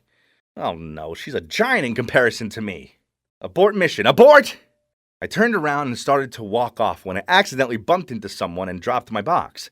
All of my trophies and awards scattered across the floor, along with the love letter I'd written for Kayla. My eyes locked on it, and I was about to leap forward and grab it, but the girl picked it up. Then in a really loud voice said, "Oh look, Evan has a crush on Kayla. Who knew a nerd could have such high standards? Or should I say, tall standards?" Then everyone burst out laughing. Oh boy, this was embarrassing, so I hurried out of there. Liam, who had been waiting for me outside, stopped me as soon as I passed the door. "Dude, what was that? Are you really giving her those as a gift?" He snatched the box out of my hand and took a look inside. "Well, you said to get her what she liked. And you also said girls like smart guys, so don't these show off enough of my charm?"